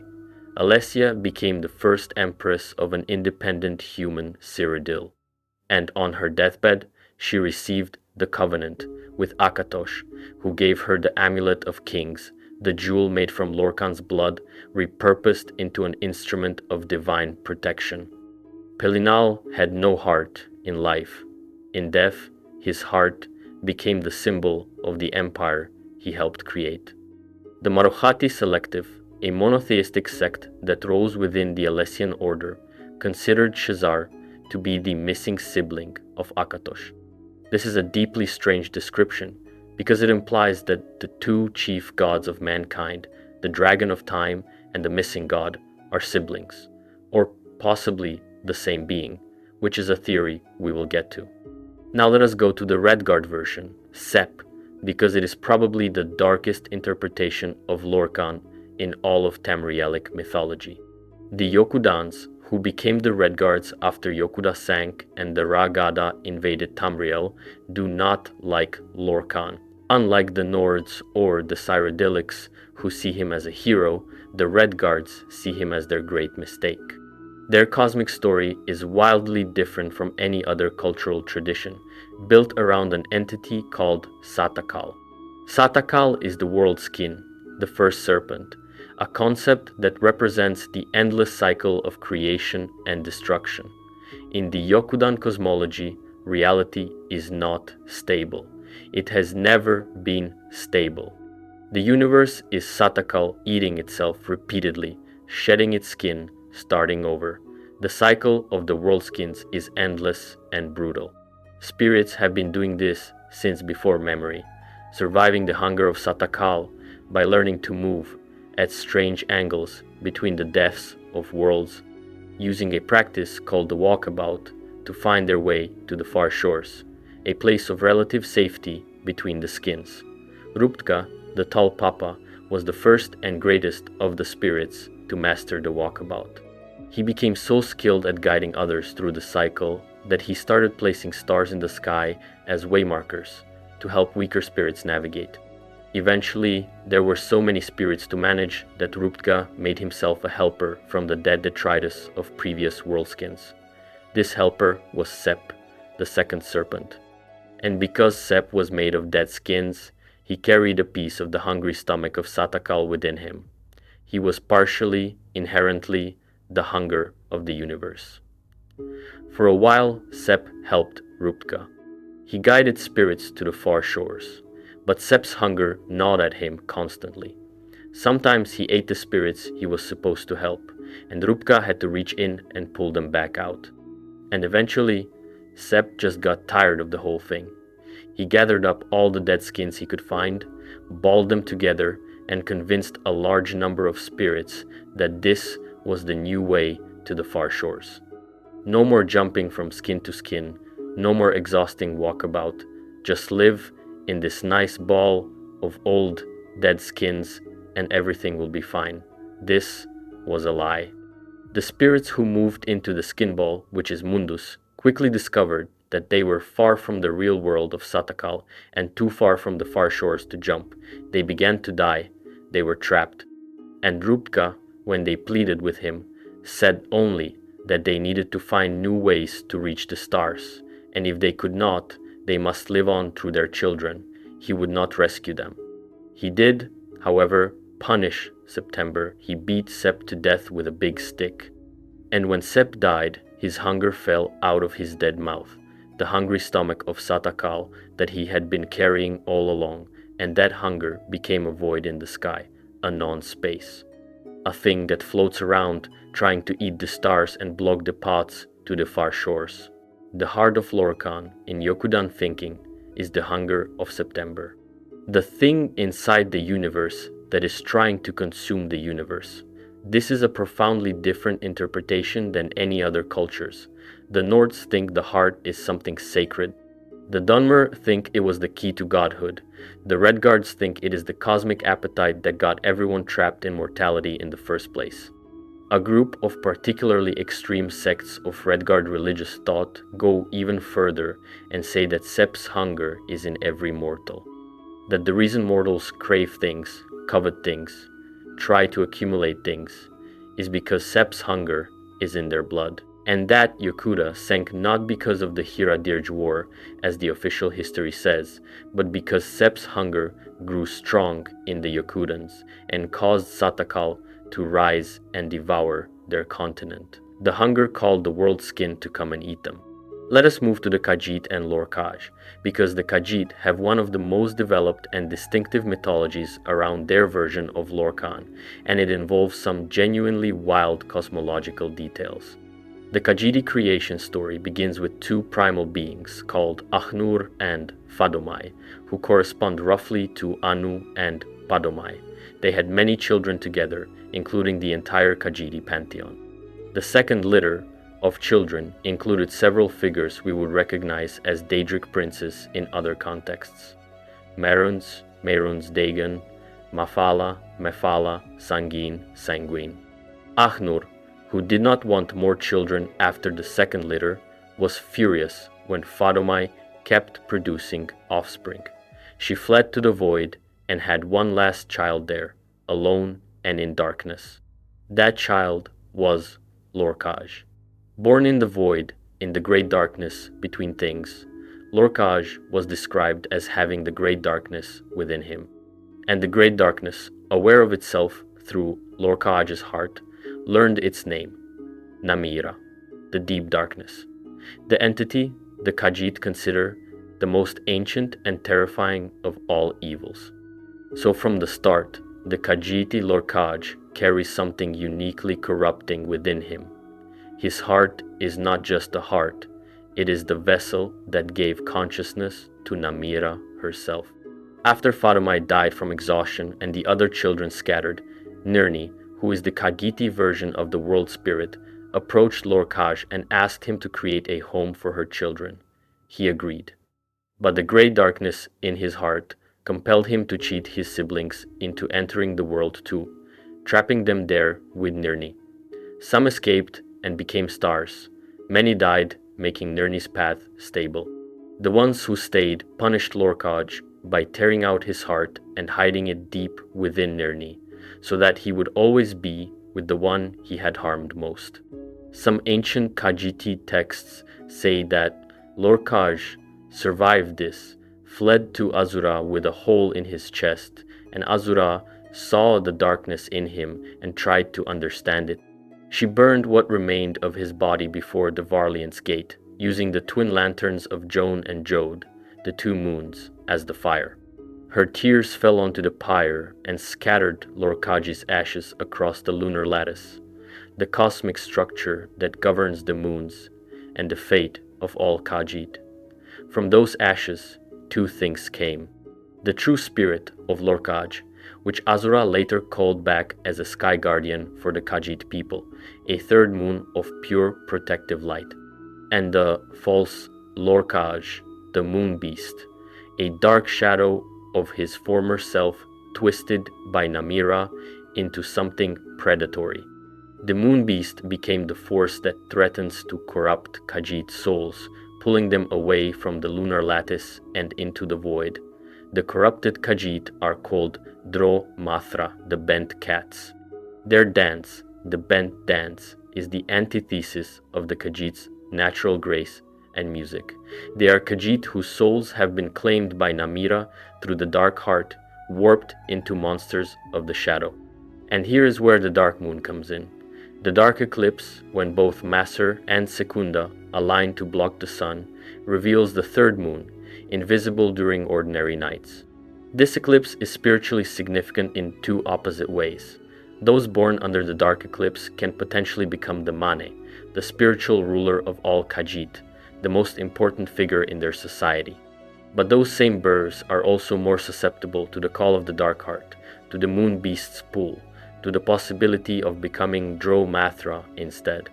The main is chosen through a ritual called the Two Moons Path, a dangerous spirit journey where potential candidates walk through a series of trials culminating in a passage to the demiplane of Jode, a spirit realm connected to the moons themselves.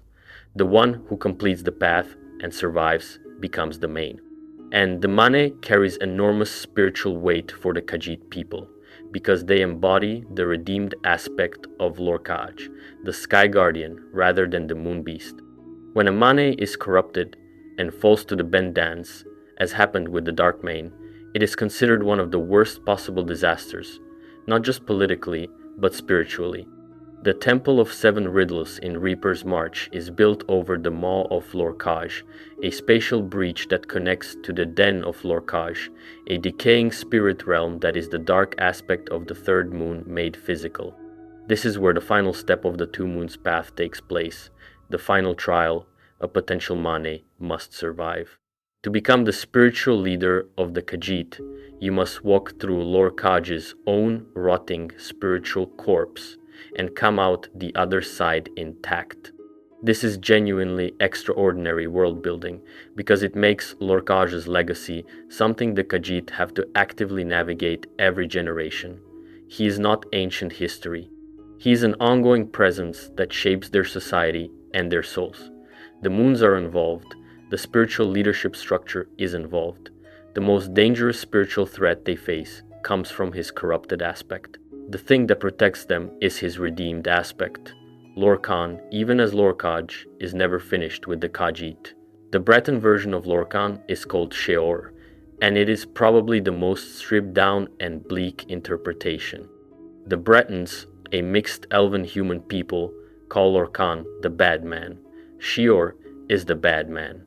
He is a figure of pure malevolence in Bredic folk tradition, an entity associated with misfortune, bad luck, crop failures, disease, everything that goes wrong. When a Breton wants to invoke bad luck or curse something, they might reference Sheor. He is not worshipped, he is feared and avoided. He has no temple, no ceremony, no theological complexity. He is just the bad man, and bad things come from him.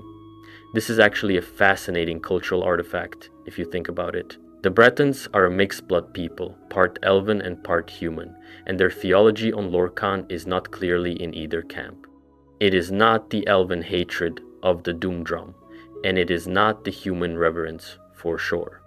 It is something more like what a traumatized collective memory produces when it does not have a sophisticated framework for processing cosmic bad news. Just stay away from the bad man.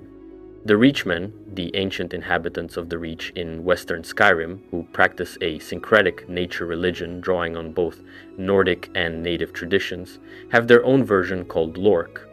The Reachmen call him the spirit of man, the mortal spirit, the sower of flesh, and uniquely, among all the traditions we have discussed, the Reachmen believe that Lork still walks among them. Not through avatars or spiritual influence or echoes in history, literally walks.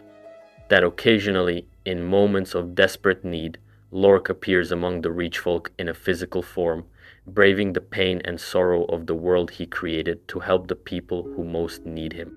This is touching in a way that most of the lore around Lorkhan is not. The Reachmen live in one of the harshest, most politically marginalized regions in Tamriel. They are constantly under pressure from Nords and Bretons and Imperials, fighting to maintain their culture and their land, and their version of Lorkhan is not a trickster or a villain or a mystery. He is a god who chose to share the burden of the world he made, who walks it even though it hurts, because his people need him. He is described as braving the pain and sorrow of the cruel world he created. He is not immune to what he made. He suffers in it alongside his people. Now let us get into the most complex and theoretically rich section of all of this, which is the question of the Shesarines in more detail, and then move into the big theories. We have already talked about Pelinal. The other major Shesarine candidates are primarily clustered around the figure of Ysmir Wulfhart. Wulfhart, the Ash King, is a figure who appears throughout Nordic history in multiple incarnations. He is described in various sources as a great king of the early Nordic period, a man who could not be killed by conventional means, who was burned to ashes multiple times but kept being reconstituted. His relationship with Shor was direct and intense in Nordic tradition. He pleaded to Shor for help against Alduin in his youth, watched Shor fight on the spirit plane, and learned from that experience. Later, Shor's ghost specifically reassembled Wulfhart from his ashes to serve as a general. Wulfhart has some very specific Lorkhanic qualities. He eventually lost his own heart, which was placed in the Mantella and used to power the Numidium. This is an almost perfect echo of Lorkhan losing his heart and having that heart used to power the Dwemer machine.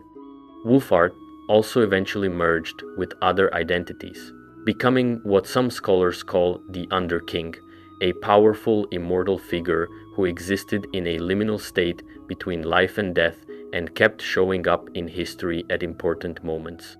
The Underking theory connects Wulfharth to the events of Daggerfall, where a figure believed to be the Underking is involved in the politics around the Numidium. This figure wants the Numidium destroyed, specifically because the Numidium is powered by his soul, the Mantella, and having his soul trapped in a machine of war is not exactly a comfortable existence. When Tiber Septim is then brought into this discussion, things get even wilder. Tiber Septim's identity is one of the most contested things in all of Elder Scrolls lore. Michael Kirkbride, a writer who contributed enormously to the deep lore of the setting, has indicated that Tiber Septim as a deified entity, Talos, is a composite being made from at least 3 individuals. The original Hjalti Earlybeard, who became Tiber Septim, Zurin Arctus, the Imperial Battle Mage, and Wulfharth. These 3 were merged, somehow, perhaps through the mechanism of the Mantella, perhaps through something else, into the entity that became Talos. And Talos, the 9th divine, the god of mankind, might himself be a Shesarine, might be Lorkhan in a new skin, might be the missing god making one final appearance in mortal history, this time not as a warrior or a teacher, but as an emperor who unified the human races under a single banner for the first time since the Elnofay Wars. The Thalmor hate Talos. They work to suppress his worship. They consider him a false god, a mortal who is not actually divine, and the concordat between the Empire and the Aldmeri Dominion includes a provision that Talos worship be outlawed across the Empire. On the surface, this is a political victory for the Thalmor, but in the context of the Shesarine theory, it is something more specific. The descendants of the elves who hated Lorkhan, working to erase the latest incarnation of Lorkhan from religious memory. The pattern keeps repeating. Elves suppress the god of mankind. Mankind's god comes back in a new form. The war continues. Now let us talk about the deepest and most speculative layer of Lorkhan lore, the theories that the game itself raises but does not fully answer. The first big theory is the most shocking one, and it comes from a statement that is attributed to an in-universe source and also to the real-world developer Michael Kirkbride. Lorkhan is Akatosh. This deserves careful handling. The theory is not saying they are the same person in a simple sense. It is saying that the 2 most fundamental cosmic forces associated with the creation of Mundus, the dragon of time and the missing god, are aspects of a single entity that has separated into 2 apparent beings through the process of mythopoeia, of different cultures telling different stories about the same reality, until the stories create genuine spiritual divergence. The evidence for this is spread across the lore in small pieces. Both Lorkhan and Akatosh appear in every known mythology, the only 2 figures with this distinction. The earliest Altmeri texts describe Auriel as Anuiel's soul, which is Anu's soul, and Lorkhan as a barely formed urge, more akin to Sithis. Anu and Padumai are themselves described as 2 aspects of one thing in some interpretations. Akatosh and Lorkhan might therefore be the time principle and the change principle of a single underlying divine reality. There is also the question of the Amulet of Kings. The official account says Akatosh forged the covenant with Alessia. The older account, attributed to Shesar's involvement with the Alessian tradition, says it was Shesar, which is Lorkhan. Some in-universe scholars have read this as evidence that Akatosh did it because Akatosh is Lorkhan. In C0DA, Michael Kirkbride's unofficial continuation of the Elder Scrolls story, Jubal says to Akatosh, "You're drinking with the groom on your brother's dead body," and Akatosh's brother is explicitly identified as Lorkhan. If they are brothers in the most cosmic sense, 2 faces of the same fundamental duality, then the entire history of the Elder Scrolls is a family tragedy. Time and change, creation and destruction, order and chaos, forever pulling against each other, generating a world through their conflict, both experiencing the consequences of that world even when one of them has officially died. The second major theory is the Tamriel as Oblivion plane theory. Mankar Camoran, the main villain of Oblivion, delivers a speech in his paradise realm that is usually dismissed as the raving of a madman, but contains some specific claims that have textual support. He says that Tamriel is not a mortal world. It is an Oblivion plane. It belongs to Mehrunes Dagon. Dagon is not invading. He is coming home. The lore-adjacent support for this is the Gnostic interpretation of Lorkhan's nature. The concept of the demiurge in Gnostic philosophy is the idea that the material world was not created by a good, loving God, but by a flawed or malevolent subdeity who built reality as a trap. This idea maps fairly precisely onto one reading of Lorkhan. If Mundus is the house of Sithis, as the Altmeri myth says, if it was always a place of limitation and suffering by design, then calling it a plane of oblivion is not entirely off the mark. It was never the kind of divine perfection the Aedra were promised. It was the kind of chaotic, changing, mortal-eating place that Sithis and the Daedra preside over. Where this theory gets genuinely interesting is in its implications for what winning means. If Tamriel is an oblivion plane, then the entire framework of Aedra versus Daedra falls apart. The 8 divines are not our side against the Daedra's chaos. They are just different stakeholders in the same contested territory.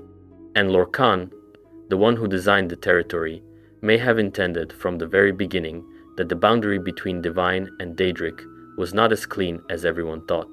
The third theory is the one about Lorkhan not being dead at all. This is supported by multiple different kinds of evidence. The heart, when the Nerevarine freed it from Kagernak's enchantments in Morrowind, did not die. It ceased to exist in a corporeal form on Nirn, but Vivek's plan to defeat Dagoth Ur specifically says the player will destroy Kagernak's enchantments on the heart, not the heart itself. The heart continues to pump divine power. It is just no longer present in a form that anyone can interact with. The moons are still there, 2 halves of Lorkhan's divine body orbiting the world. Dead, maybe, but present. The Shesarines keep appearing.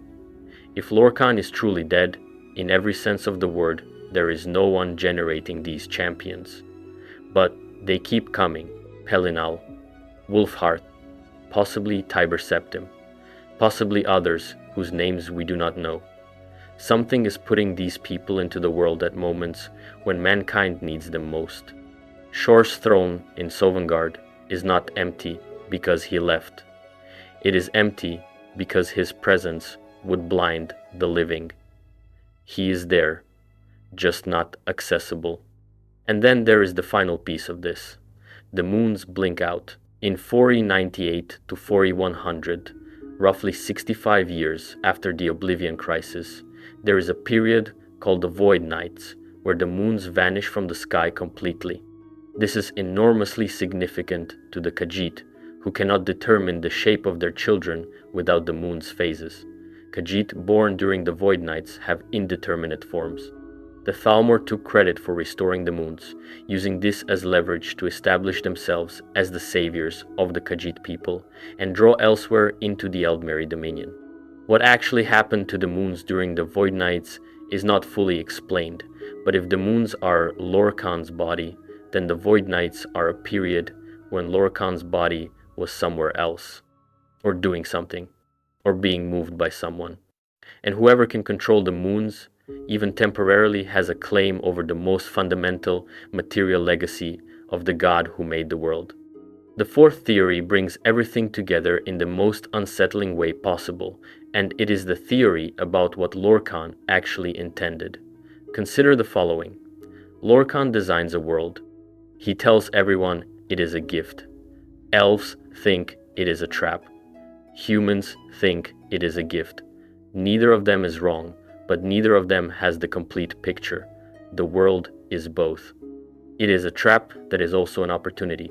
The limitation is the point. Being forced to live within time, to grow, to change, to die, to see your children carry on what you could not finish, this is the engine that generates development. A divine being who lives forever in bliss has no reason to grow, A mortal who has only decades generates millennia worth of meaning because every moment counts.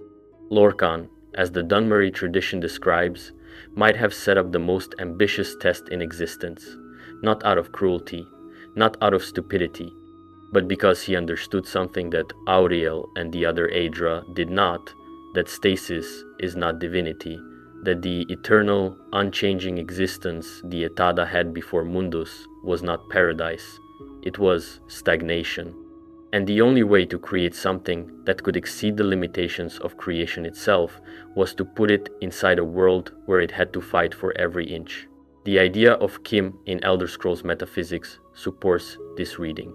Kim is a state of enlightenment, where a mortal becomes aware of the fact that all of reality is a dream of the Godhead, becomes aware that they are a character in that dream, and then maintains their individual identity despite that awareness. Most people who reach this realization disappear, erased by the knowledge that they are not real. The few who hold on become something extraordinary, something that genuinely transcends the limitations Lorkhan built into the world. Lorkhan's trap, if it is a trap, is also the only possible ladder. You cannot reach Kim without the limitation that makes Kim meaningful. You cannot become something greater than the universe without first being something smaller than it. Lorkhan built the cage, yes, but he also built the door. Whether he intended anyone to find the door, whether he even expected anyone to find the door, is the question at the heart of everything. The Nerevarine prophecies describe Nerevar's reincarnation as someone who will free Morrowind from its enslavement. The last act of the Nerevarine in the main quest of Morrowind is to free the heart of Lorkhan from Kagranak's enchantments, freeing the heart of the world from the things that were exploiting it. This is not just a political act, it is a cosmological one. And the fact that the prophecies were attributed to the spirit of Nerevar himself, or possibly to Lorkhan through Nerevar, is interesting. The fifth theory, and the one the lore community never quite stops arguing about, is the theory about the last Dragonborn.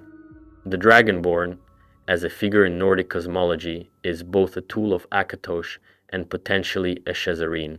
The evidence: Shor built Sovngarde specifically for the warriors of mankind. Alduin feeds on the souls in Sovngarde. The last Dragonborn is specifically needed to defeat Alduin when no soul already in Sovngarde can manage it. Soon, Shor's own Shieldthane is the one who grants the Dragonborn the Call of Valor shout, which is explicitly done in Shor's name, bringing heroes back from Sovngarde to fight in the mortal plane. Shor is not just passively allowing the Dragonborn to be there, he is actively participating. The counter-argument is strong, though the Dragonborn is Akatosh's chosen, not Shor's. Their power comes from the dragon blood, which is Akatosh's divine gift. The Thu'um is Akatosh aligned. The Dragonborn fighting Alduin is exactly what an Akatosh champion would do. The Shesarine reading may be overreach, unless Akatosh and Lorkhan are the same entity, which is the first theory, in which case there is no contradiction. Let us now go back and tie a few threads that we left hanging. The Dwemer's disappearance has never been fully explained, but Kagranak's use of the tools on the heart is almost certainly involved. The best current reading is that Kagranak tried to tap into the heart in a way that would not just power the Numidium, but fully incorporate the Dwemer into the heart, making them part of the divine machinery of the world, rather than just mortals using divine power. The process may have worked in a sense. The Dwemer were not destroyed, they were merged with something. What that something is, whether they became part of the heart itself, whether they went somewhere else entirely, whether they are still out there in some form, is genuinely unknown. The Argonians, the lizard people of Black Marsh, have their own interesting angle on Lorkhan, which is not as developed as the others, but worth mentioning. They are the people most connected to the Hist, the ancient trees who predate any other race in Tamriel and who guided the Argonians' evolution. The Hist's perspective on Lorkhan comes filtered through their own primordial awareness of the world's creation, and what they offer is less mythology and more instinct.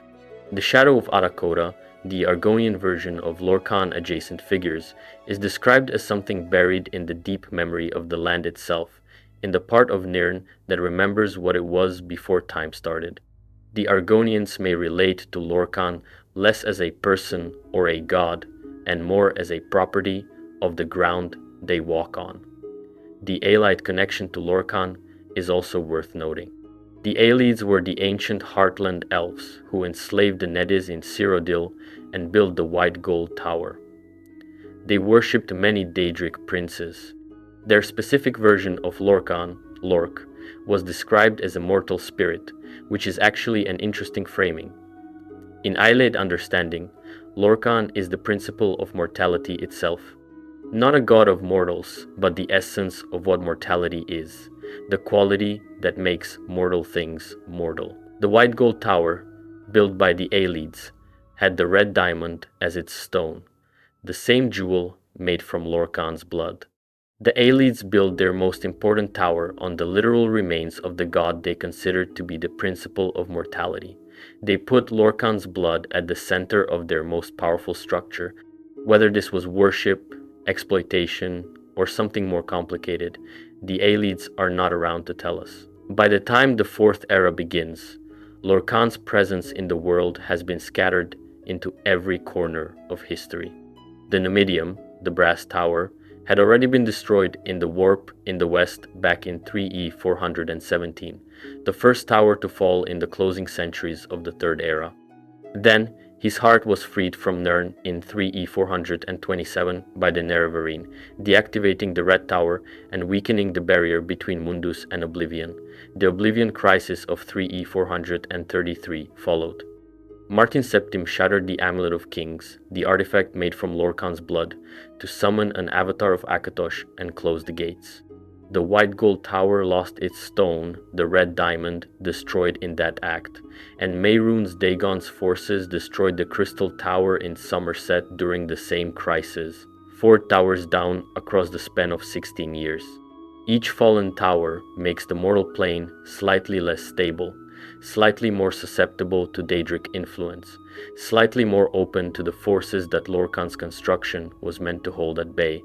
Whether this is intentional, whether it is Lorkhan allowing the world to wind down, or whether it is the inevitable entropy of a creation whose primary anchor is no longer present, is one of those questions the lore raises and leaves open. The Aldmeri Dominion, the political embodiment of elven resentment toward Lorkhan and his creation, grows in power throughout the Fourth Era and fights the Great War against the Empire, forcing the White Gold Concordat and the banning of Talos worship, the Shesarine they hate most, as conditions of peace. History ends and Lorkhan is still, somehow, the most present absence in everything. Let us spend some time now on what Lorkhan means for each race's sense of identity, because the creation story is not just ancient mythology for these peoples, it shapes who they are. For the Altmer, the story of Lorkhan is a source of profound grief and resentment. They remember, in cultural memory, if not in personal memory, what it was like to be divine. They know they were better before.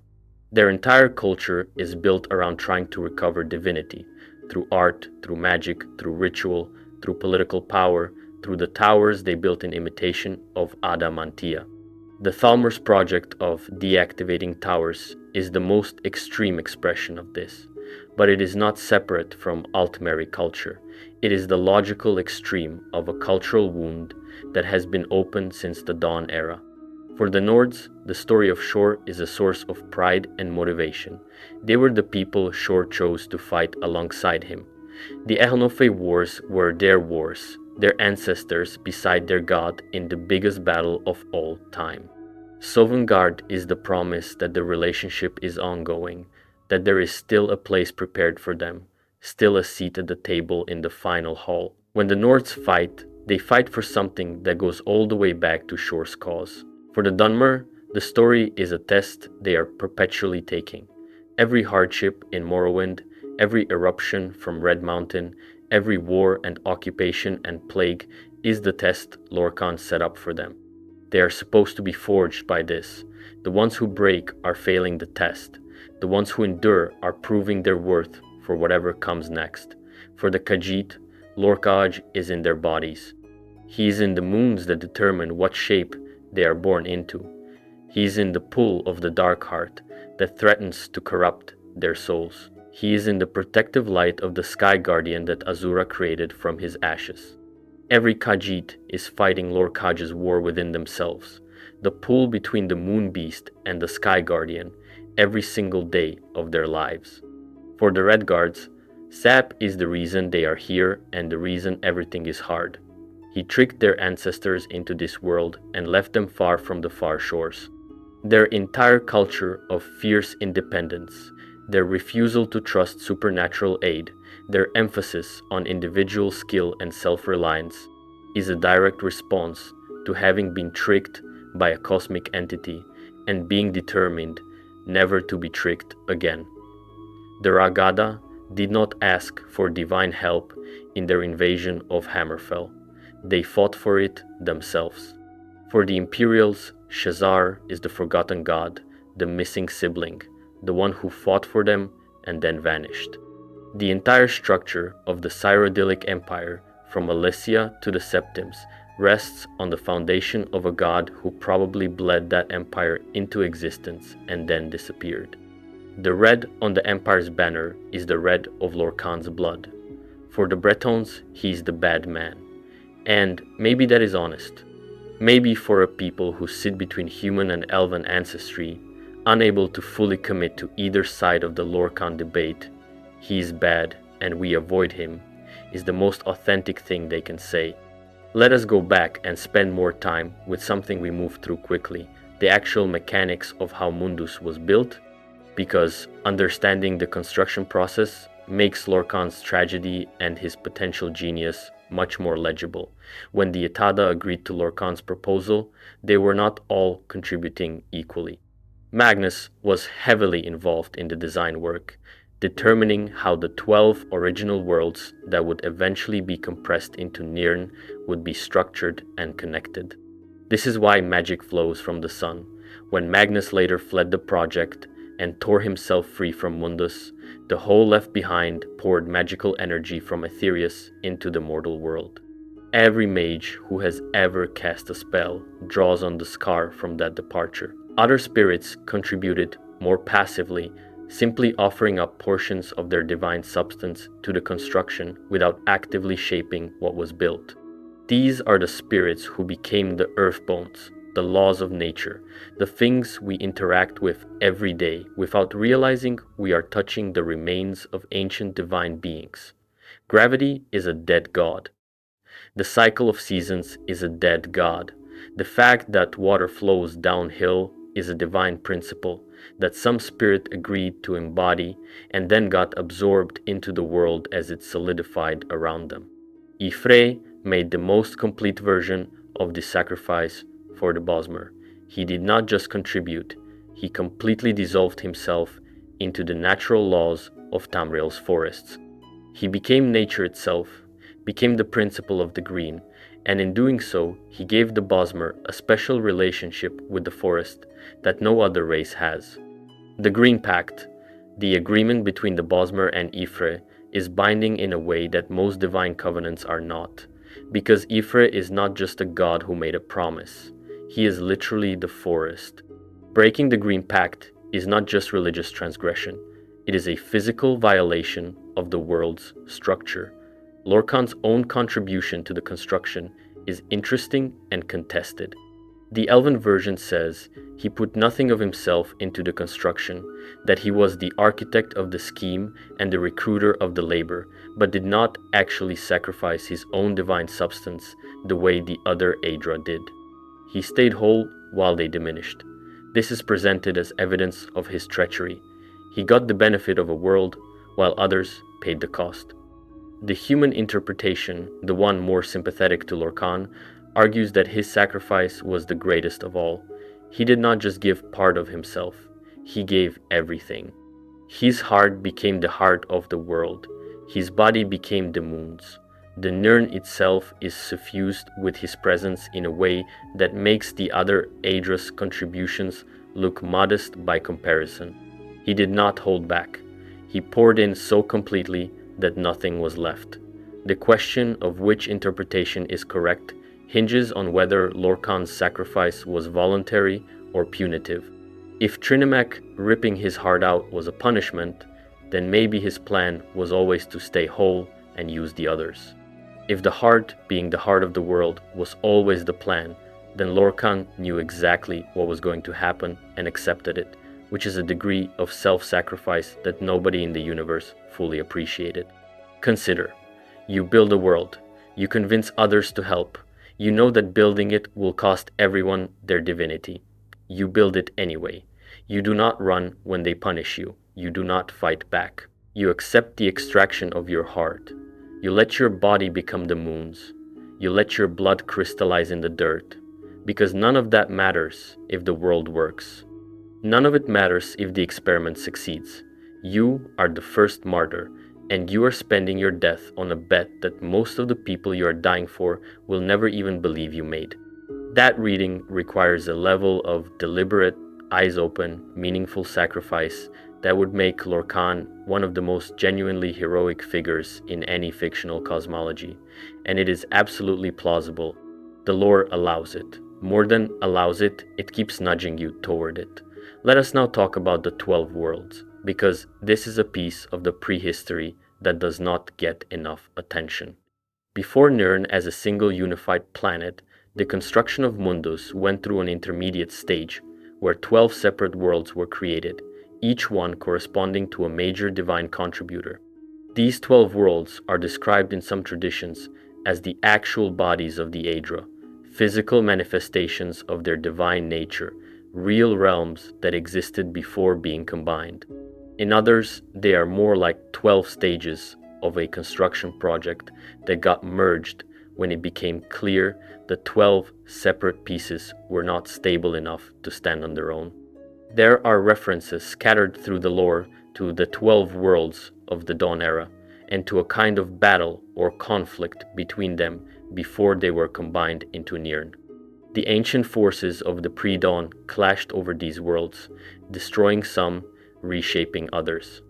By the time the construction was finished, the 12 had been compressed into one messy, conflicted, imperfect planet, carrying the contradictions of all 12 within it. This might be why Nirn is such a volatile and contradictory place. Every region of Tamriel has its own physical character, its own magic, its own strange fauna and flora. Blackmarsh is completely unlike Skyrim, is completely unlike Somerset Isle.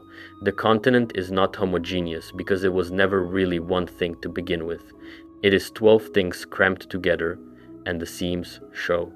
The conflicts between the divine remnants of these 12 worlds, expressed through the cultures and the wars of the mortal races who descended from them, are the continuation of the original chaotic construction. The Aldmeri wars against men are, at a deep level, the old world Elnofay fighting the Wanderers, which is, at a deeper level, the original 12 worlds, still fighting each other through the bodies of their descendants. Something worth dwelling on longer is the specific moment when Magnus decided to leave. The sources say that Magnus decided to terminate the project. This is usually read as cowardice, as the architect bailing before his work is done. But there is another reading. Magnus may have seen something that no one else saw. He may have realized that if he stayed, if the most powerful architect of Mundus poured himself completely into the construction, the world would become too heavily Anuic, too ordered, too rigid. The element of Cetis that Lorkhan had deliberately built into the design would be overwhelmed by Magnus's orderly influence, and the result would be a dead world, beautiful but static, divine but lifeless. By leaving, Magnus preserved the chaos that Lorkhan needed. The world that solidified after Magnus's departure still had the Padome qualities that Lorkhan had built in as the foundation, still had change, still had uncertainty, still had the gray maybe that made mortals capable of growth. If this reading is correct, then Magnus's departure was not cowardice. It was the last act of a good architect, stepping back to let the work breathe. The sun, the hole left by his exit, is not just a wound, it is a window. Light coming through, yes, but also air. The world does not collapse when Magnus leaves, it exhales. This connects to a detail about Magnus that often gets glossed over. Magnus is not blamed by most cultures the way Lorkhan is. He did not have his heart ripped out, he was not condemned. Even the elves who hate Lorkhan do not hate Magnus. Because Magnus left, he did not stay to torment them with limitations. He fled and became the sun, which is useful. You can thank Magnus for magic and for light. You cannot quite thank Lorkhan for mortality without a very nuanced understanding of what mortality is actually for. Going deeper into the Altmeri cosmology, there is something worth examining carefully in how they describe Lorkhan's nature at the very beginning. He is called a barely formed urge, not a spirit with a nature, not a spirit with qualities, just an urge, a push in a direction that was not yet fully determined. The other spirits born from Anuel's ruminations had natures. Auriel had the nature of time and order. Kynareth had the nature of air and openness. Trinimak had the nature of strength and knightly loyalty. These are coherent identities. They have things they are, things they value, ways they naturally act. Lorkhan has none of this. He is potential without form, direction without destination. The Altmeri myth says he is more akin to the limitations of Sithis than to any specific nature, and limitations are interesting things. A limitation is not a quality, it is a boundary. Lorkhan is not the god of any particular thing. He is the god of the edge of things, the boundary between being and not being, between order and chaos, between the divine and the mortal. This actually makes a terrible kind of sense for the role he plays. To design a mortal world, to build a place that is genuinely in between divine and nothing, you would want someone who fundamentally understood in-betweenness, who was neither Anuic nor Padomaic, but somehow both and neither. Who could look at the void where a world might go and see the shape it should take? The problem is that barely formed urge also describes someone who is genuinely unpredictable. Lorkhan might not have had a fully worked out plan. He might have had a vision and a drive and filled in the details as he went. The various contradictions in the different cultures' stories about what he intended might not all be wrong. He might genuinely have been aiming at multiple things simultaneously, some of which were in tension with each other. The charitable reading of Lorkhan is that his urge was toward genuine goodness, toward creating something beautiful and meaningful from the chaos of the Arbis. The uncharitable reading is that he was an urge with direction but no wisdom, a force that pushed forward without fully understanding what it was pushing into. And the tragedy might be that both are true, that he was good and well-intentioned and not entirely sure what he was doing, and the result is a world that contains both the best and the worst of everything. Let us go into much more depth on the Dunmeri tradition, because it is theologically the richest and because it connects so directly to the main events of Morrowind. The Dunmeri creation myth, Sithis, begins with the proposition that before Lorkhan there was only Anuel and Sithis in their eternal conflict, and that Sithis was losing. Anuel had found ways to establish eternal, unchanging realms where his children, the Aedra, lived in bliss and order. But this bliss came at a cost. It required the subjugation of everything Sithis had created. The chaos, the change, the vitality of the Sithic principle was being pressed down and locked away by Anuel's perfect, orderly paradise. Sithis, desperate and angry, did something it had never done before. It made a being on purpose, deliberately, with intention. Lorkhan was the weapon of Sithis, designed to infiltrate the orderly paradise and destroy it from within. The Dunmeri myth is explicit about this. Lorkhan was created as a destroyer.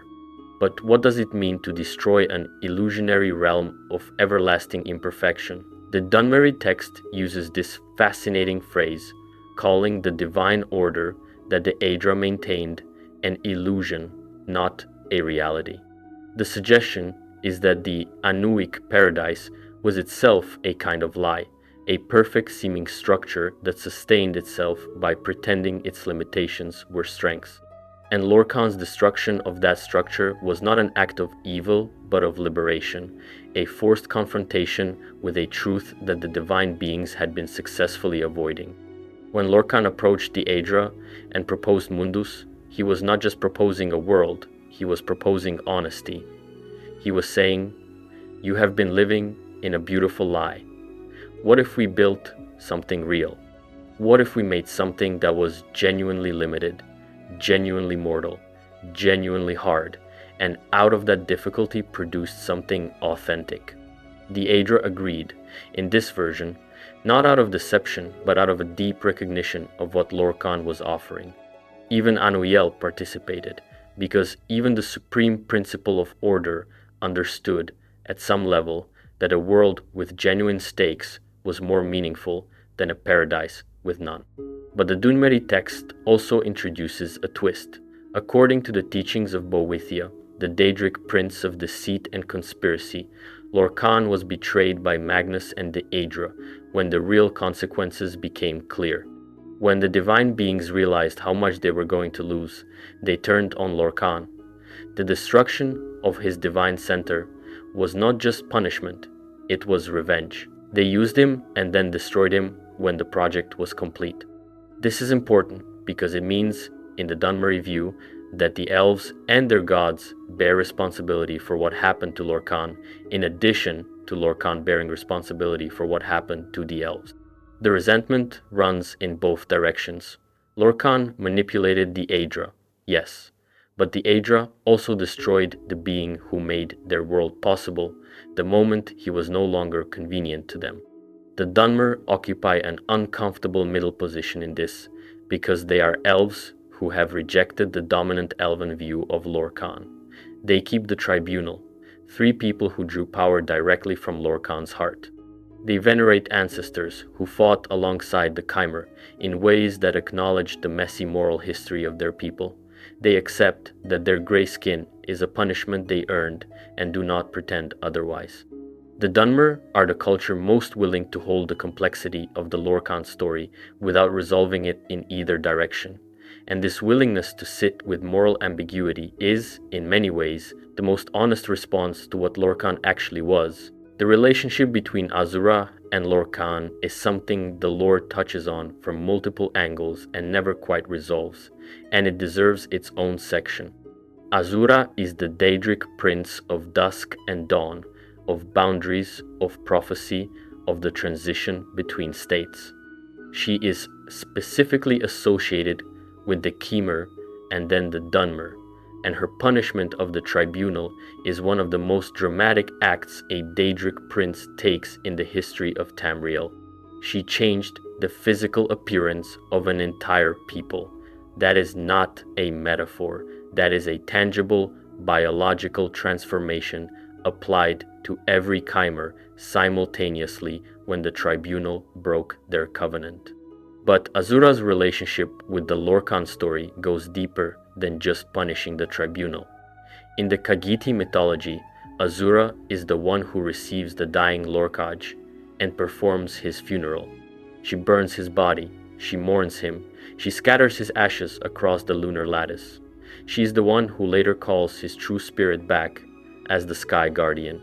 And she is the one who protects the Khajiit from the Moon Beast, the corrupted shadow of Lorkhaj that Namira produced. Azura is also connected to the Nerevarine prophecy in Morrowind. The Nerevarine receives prophecy from Azura. Azura tells the Nerevarine their destiny. And that destiny, as we have discussed, is to free the heart of Lorkhan. So Azura is present at Lorkhaj's death, and she is present at the liberation of his heart. She bookends the heart's physical presence in Nirn. She is the god of transitions, of dusk and dawn, of the space between states, and the heart of Lorkhan is the ultimate in-between object, neither fully divine nor fully mortal, neither dead nor alive, neither present nor absent.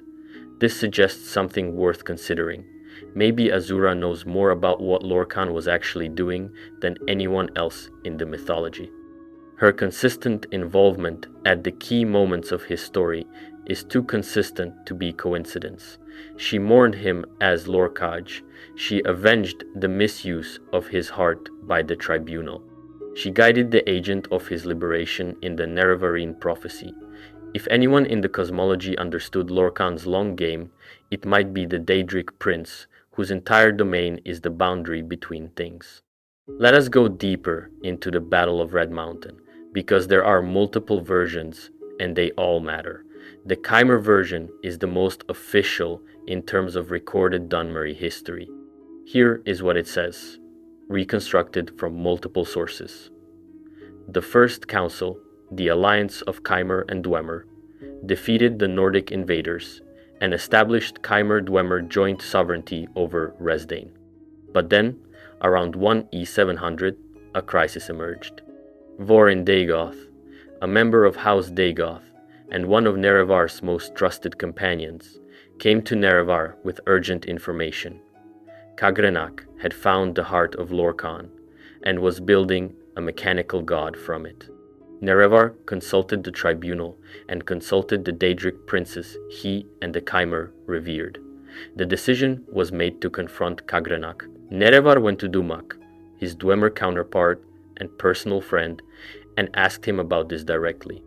Dumak either denied it or was unaware of the full scope of what Kagrenak had planned, and the confrontation did not resolve peacefully. War broke out between the Chimer and Dwemer, the First Council collapsing into the War of the First Council. The battle climaxed at Red Mountain. Nerevar and Dumak fought each other personally. Both were mortally wounded in the duel, and Dumak died of his wounds. In some versions, Kagrenak had activated a portion of his enchantments on the heart during the battle, and it was this activation that caused the Dwemer to vanish. In other versions, Nerevar himself confronted Kagrenak, and the confrontation resulted in the activation.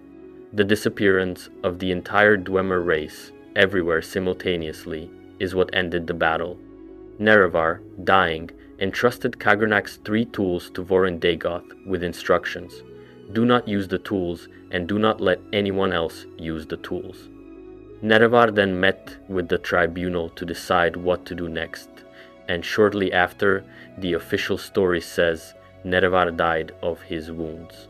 The competing story says something very different. The account preserved in the memories of Alandro Sul, a soldier who was present, claims that the tribunal murdered Nerevar. Alandro Sul was blinded during the battle and could not see the act, but he heard the voices, and what he heard was the tribunal deciding not to follow Nerevar's instructions, killing him so he could not stop them, killing Vorin Dagoth when he objected, and then using the tools on the heart to seize divine power. The tribunal's version says they waited for Nerevar to die naturally, then debated what to do with the tools, and eventually decided that using them was necessary to protect the Dunmer people. They also say they went to the heart with the intention of destroying it, as Nerevar had instructed, but that the heart could not be destroyed, and that the power they received was an unexpected consequence of their good faith attempt to carry out Nerevar's will. Azura appeared and cursed them regardless, which suggests that whatever happened, Azura's judgment was clear. They acted wrongly. What makes the tribunal's roughly 3,500-year reign genuinely interesting is that they did do extraordinary things with their divine power. They drove the Nords out of Morrowind permanently. They established the Tribunal Temple as the organizing principle of Dunmeri society, creating stability and continuity for their people. They built the ghost fence around Red Mountain after Dagoth Ur woke and contained the Blight for roughly 500 years. Vivek, specifically, is one of the most intellectually and creatively productive beings in the history of Tamriel, writing volumes of philosophical and theological text that remain relevant centuries later. Sotasil built the Clockwork City, a mechanical marvel that is in some ways a philosophical response to the Numidium, a machine built to understand divinity rather than seize it. They were monsters who achieved remarkable things. They murdered their friend, stole divine power, lied about it for thousands of years, and built a civilization worth living in on top of those crimes. The Dwemer history of the tribunal period is impossible to evaluate cleanly because the moral foundation is rotten and the practical results are genuinely impressive. And Dagoth Ur, the man they murdered in order to take the tools, spent the following centuries doing what no one expected. For thousands of years, he regenerated in a slow, barely conscious state beneath the mountain, drawing on the same heart that the tribunal was using for their own power. Then, around 2E 882, he woke fully. He was not just lying under Red Mountain waiting for revenge, he was building. The sixth house was growing. His understanding of the heart's power was deepening. And when he drove them out of Red Mountain, when their decline began and could not be stopped, it was not pure chaos he unleashed. He had a plan. A terrible one, involving the Numidium and the subjugation of Tamriel. But a plan, the heart of Lorkhan, buried under Red Mountain, was the cause of every piece of this. Kagranek finds it and tries to use it for the Dwemer. The tribunal finds it and uses it for the Dunmer. Dagoth Ur finds it and uses it for revenge and ambition. The Nerevarine arrives and is used by Azeroth's prophecy to undo all of it. Every act flows from the one act of Oriel shooting the heart into the sea in the Dawn era.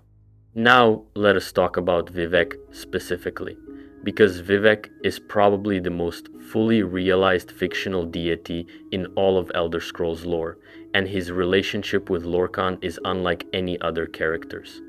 Vivec is one of the three members of the tribunal. His divinity is drawn from the heart. His theological and philosophical works, the 36 Lessons of Vivec, are the most complex documents in the entire setting and reward very careful reading. He is also, by his own account, a monster who has done terrible things. He does not pretend otherwise. The lessons are partly a confession and partly a theological argument and partly something that reads more like an attempt to process centuries of violence and moral compromise through the framework of poetry and mysticism. But what makes Vivec exceptional in the context of this story is that he claims to have achieved Kim, the state of enlightenment we discussed earlier, the realization of selfhood within the dream of the Godhead. If this claim is true, Vivec is the only character in the main Elder Scrolls continuity who has verifiably walked through Lorkhan's door and come out the other side. And it was Lorkhan's heart that made it possible. Not directly, not as a simple transaction, but because the divine power Vivec absorbed from the heart gave him the stability and perspective to contemplate the nature of existence long enough to reach Kim. His theft of Lorkhan's power, the crime the tribunal committed, led to the very achievement that might be the most meaningful outcome of Lorkhan's project. This is deeply ambiguous. Either it means that Lorkhan's stolen power was ultimately used toward Lorkhan's intended end, which would be a kind of vindication for the original project. Or it means that a criminal act of divine theft accidentally produced the result that was supposed to emerge naturally from a long process of moral development, which would be a profound shortcut around the lesson Lorkhan was trying to teach. Vivec's enlightenment, if it was genuinely Kim, came not through earned wisdom, but through stolen power. Whether Kim obtained that way counts. Whether it is the same thing as Kim earned through the long path of mortal development is not something the lore resolves. What we do know is that Vivec's Kim, if genuine, is what kept Vivec alive and effective during the long decline. Without access to the heart, the other two members of the tribunal decayed. Almalexia went mad as her divine power drained away, eventually turning on Sotasil and then on her own people, before she was killed. Sodasil had already retreated entirely into the Clockwork City and become increasingly detached from the world. Vivek, uniquely, managed to maintain some form of equilibrium, and the lessons suggest that this was because he had found something deeper than heart power to sustain himself.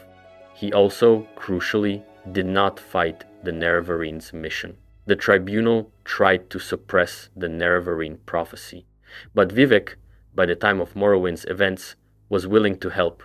He gave the Nerevarine the Wraith Guard. He explained what needed to be done. He facilitated his own divine power being taken away. Whether this is Vivek accepting justice, or Vivek recognizing that the Nerevarines' mission was ultimately aligned with what Lorkhan intended, or Vivek being tired, the text does not say cleanly. But the effect is the same. The god who benefited most from the theft of Lorkhan's heart chose to enable the reversal of that theft. The Numidium deserves a much longer treatment, because it is the most politically consequential physical manifestation of Lorkhan's legacy in the post-Dawn history. The Dwemer built Numidium as a philosophical statement as much as a weapon. The statement was, "We do not accept the terms of Mundus. We do not accept that divinity requires sacrifice or that mortality is the natural state of intelligent beings. We will build a god on our own terms, using engineering rather than faith, using tools rather than prayer, and our god will operate according to our understanding of the universe rather than yours."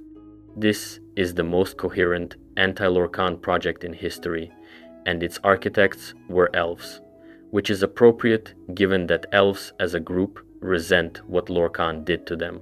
But the Dwemer took it further than any other elven culture. They did not just resent Lorkhan, they tried to use him against himself.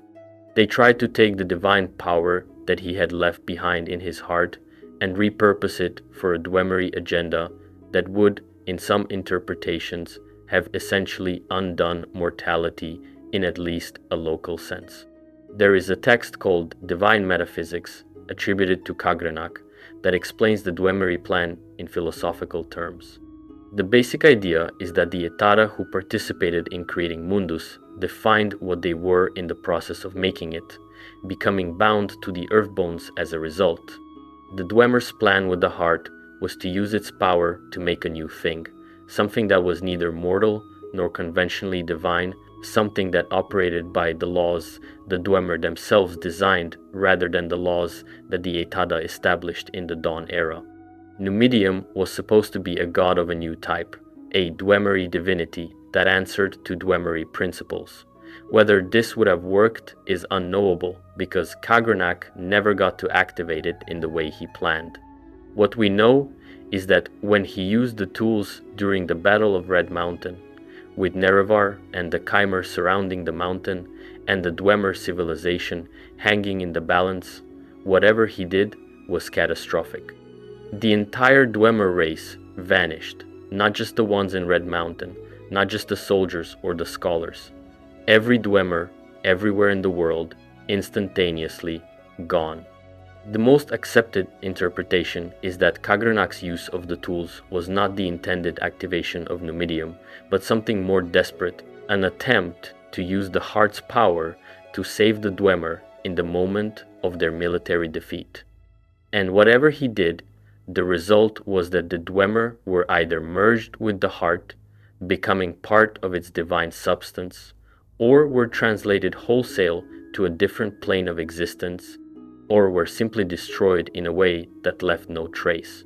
The reason the Numidium survived the Dwemer's disappearance is that it was never actually connected to the heart in the final way Kagrenak planned. It had the architecture for heart power, but the full activation never happened. So when the Dwemer vanished, the Numidium was simply an inert machine, waiting for a power source that no longer existed.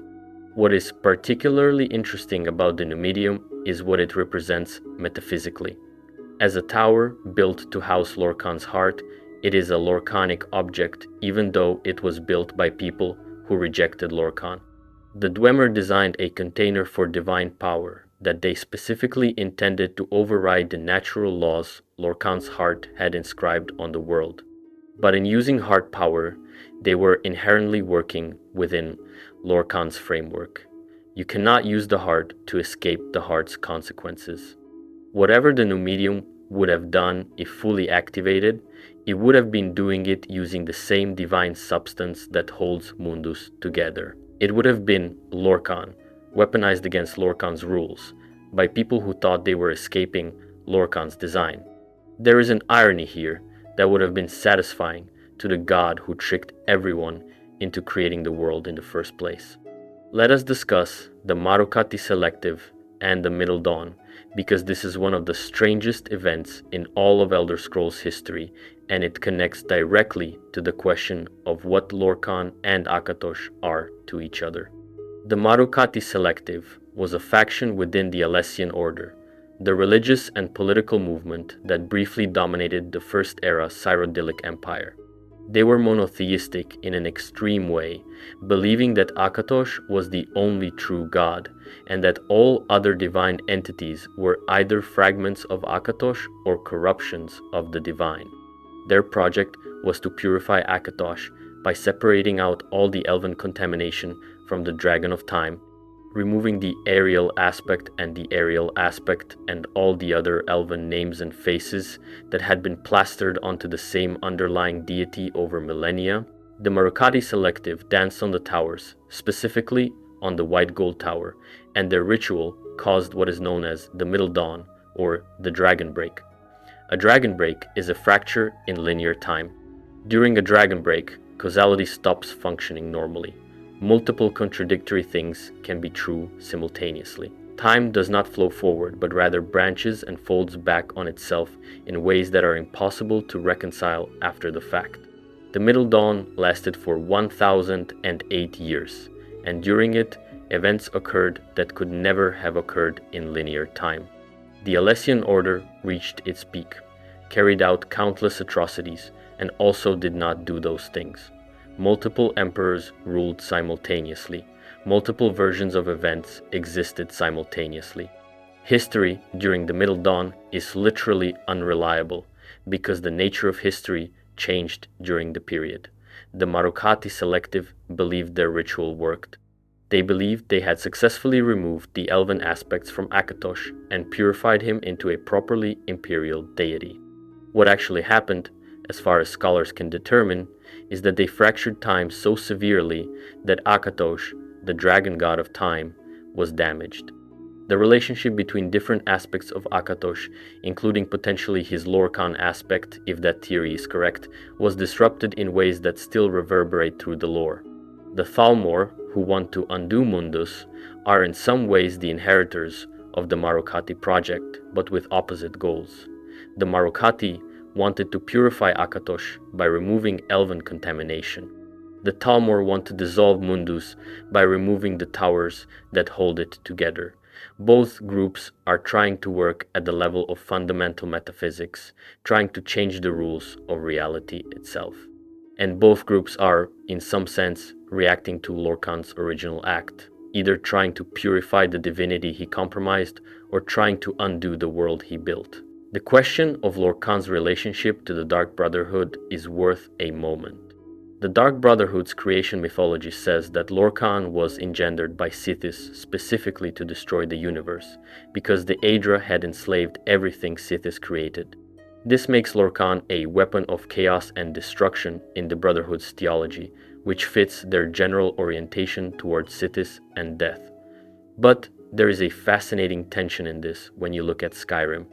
When the last Dragonborn, who is Akatosh's champion, enters Sovngarde, and if that Dragonborn is also the listener for the Night Mother, the highest honor in Sithis' service, the Guardian soon says, "You trespass here, Shadow Walker. Shor does not know you." He is explicitly distinguishing between the Sithis-affiliated aspect of the Dragonborn and the Shor-affiliated aspect of Sovngarde. Shor does not know Sithis' servants. Despite the Dark Brotherhood's claim that Lorkhan was made by Sithis, Shor's Hall is explicitly separate from and hostile to Sithis' worship.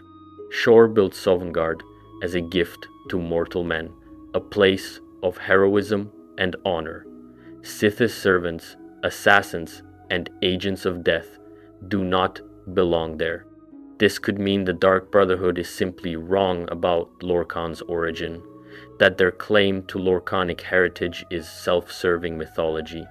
Or it could mean that even if Lorkhan was initially created by Sithis for destructive purposes, he grew beyond those origins and built something that reflects his own values rather than his creators. The god that Sithis made to destroy the universe ended up building Sovngarde for human heroes and trying to protect them through eternity. Origin does not determine destiny. This is maybe the most personal thing about Lorkhan. He came from darkness and built a hall of light. Let us spend time on what ebony actually is, because it is scattered everywhere in the games and most players never know its significance. Ebony is one of the most valuable materials in all of Tamriel. It is used in high quality armor, in advanced smithing, in magical objects. It is dense, hard, dark, and rare. And according to multiple sources across the lore, ebony is the crystallized blood of Lorkhan. When Lorkhan was destroyed in the Dawn era, his blood fell across Tamriel. Some of it crystallized in water, like the drop that fell into the Aelid well and became the red diamond. But most of it fell on dry land and sank into the earth, where the pressure and the magic of the world transformed it over enormous spans of time into the black stone-like material we call ebony. The Nords know this. The orc followers of Trinimac know this too, and they use polished ebony to accent their armor specifically as a celebration of Trinimac, ripping out Lorkhan's heart and the blood that flowed from it.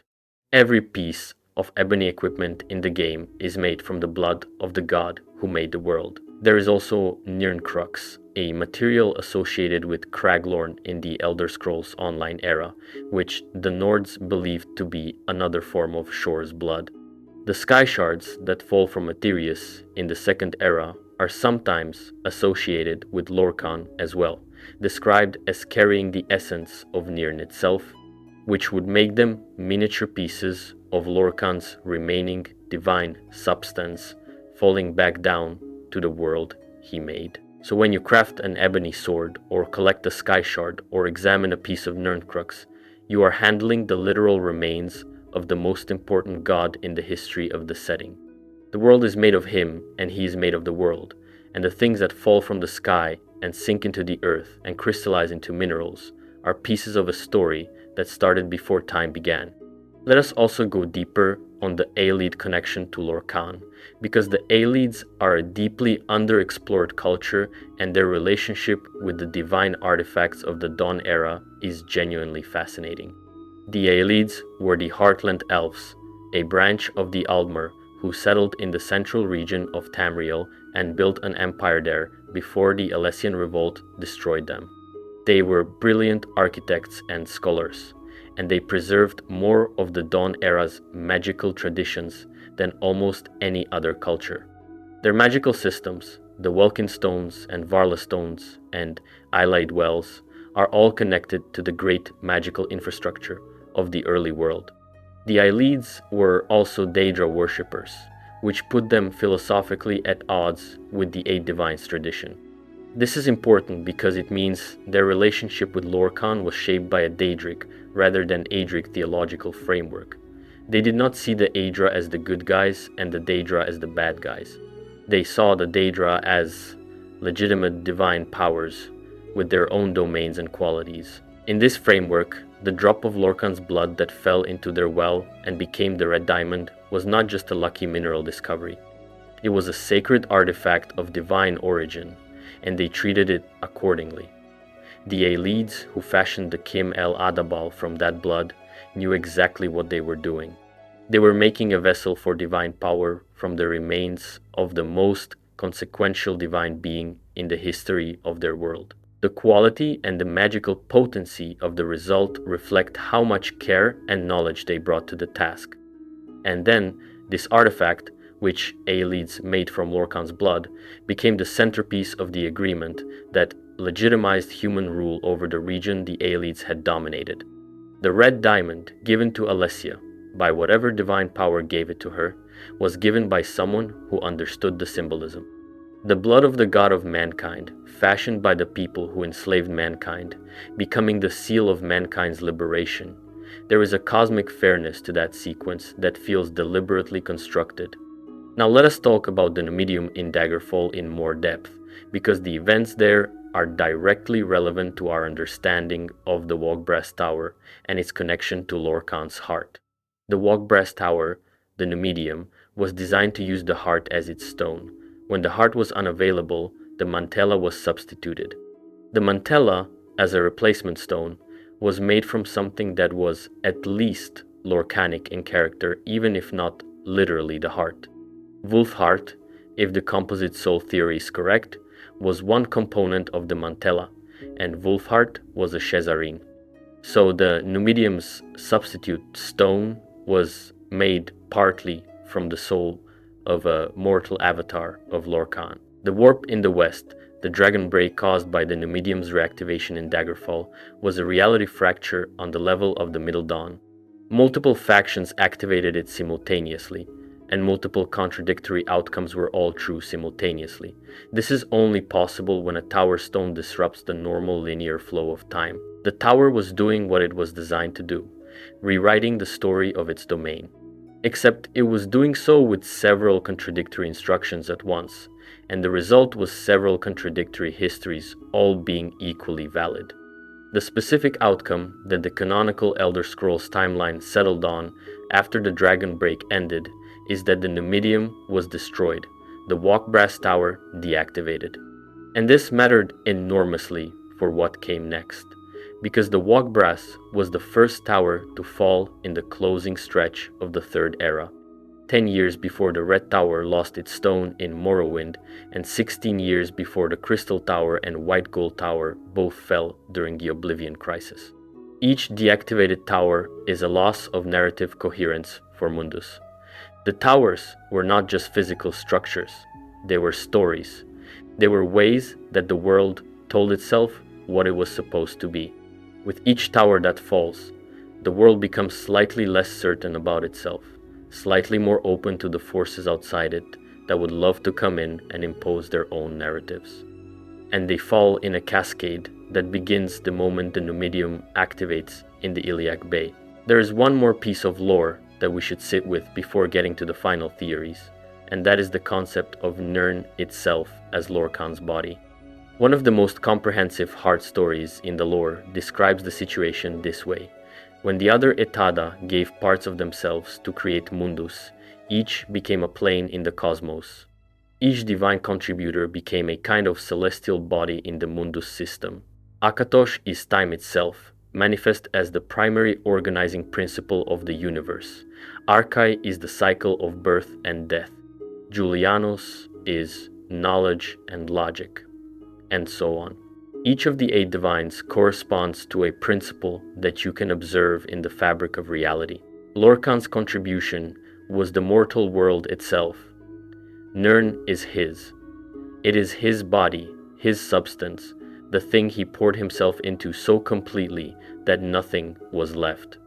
Every piece of rock, every grain of soil, every drop of water in every ocean, every blade of grass, every animal, and every person is made from the material that Lorkhan became in the act of creation. The other Aedra gave aspects of themselves. Lorkhan gave himself. This makes the phrase heart of the world even more pointed than it sounds at first. When the heart laughs at Trinimex's attempt to destroy it and says, "This heart is the heart of the world, for one was made to satisfy the other," it is not just stating a metaphysical fact.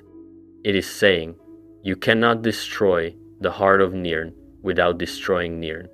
You cannot remove Lorkhan from the world without removing the world. He is not in the world, he is the world. And then there are the moons, which are the parts of him that did not quite make it into the world. The skin that was torn off in the violence of his execution and launched into orbit rather than grounded.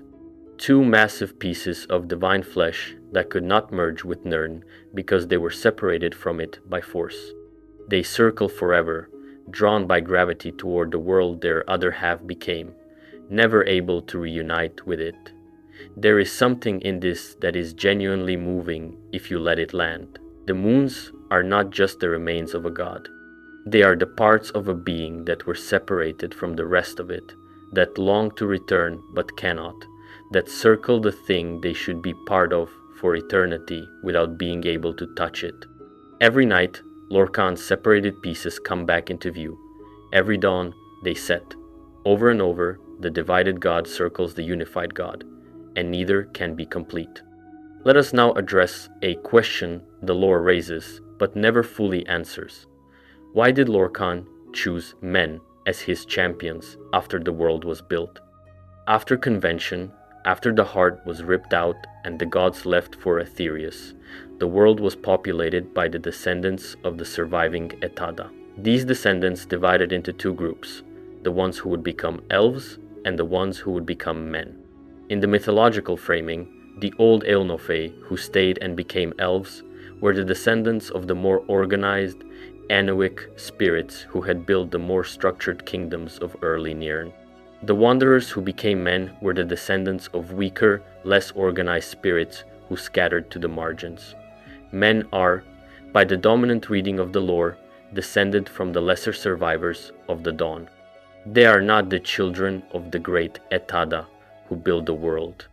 They are the children of the stragglers, the weakest of the remaining Elnofay, the ones who ended up in Atmora and Yokuda and Akavir because they could not hold ground anywhere closer to the center. And Lorkhan chose them, not the powerful elves, not the organized, long-lived, magically capable descendants of the great Aedra, the short-lived, disorganized, scattered, disadvantaged humans. He gathered them up and called them men. And he led them into war against the elves, and he built Sovngarde specifically for them. Why? One possible answer, because the elves were Auriels. They were the descendants of the organized Anuic tradition that had always been his opponent. They were always going to be the heirs of the people who wanted to undo the mortal world. No amount of Lorkhanic championship was going to change the fundamental cultural orientation of a people who looked at mortality and saw a punishment. Another answer, because the weakness is the point. Remember the theory that Lorkhan built the world specifically to generate beings capable of transcending their limitations through effort. Men, being more limited than elves, shorter lived, less magically powerful, less connected to the great divine lineages, had more to overcome. The challenge was steeper. The potential development was therefore greater. Elves, living for centuries and carrying inherited divine power, had less incentive to push through limitations because their limitations were smaller. Men, living for decades, dying young, getting only a few generations to understand anything, were forced by their own nature to reach harder, to learn faster, to build meaning with less material and less time. And precisely because of that pressure, they produced something that the elves, with all their power and longevity, could not always produce. Genuine urgency, genuine stakes. The kind of existence where every choice matters because you will not live long enough to undo a bad one. Lorkhan saw potential in the least promising material. This is either the sign of someone who understood something profound about how growth works, or the sign of someone who was romanticizing failure. Depending on whether the experiment works or not, it will be one or the other. Let us now work through some of the more detailed theoretical terrain around the big questions.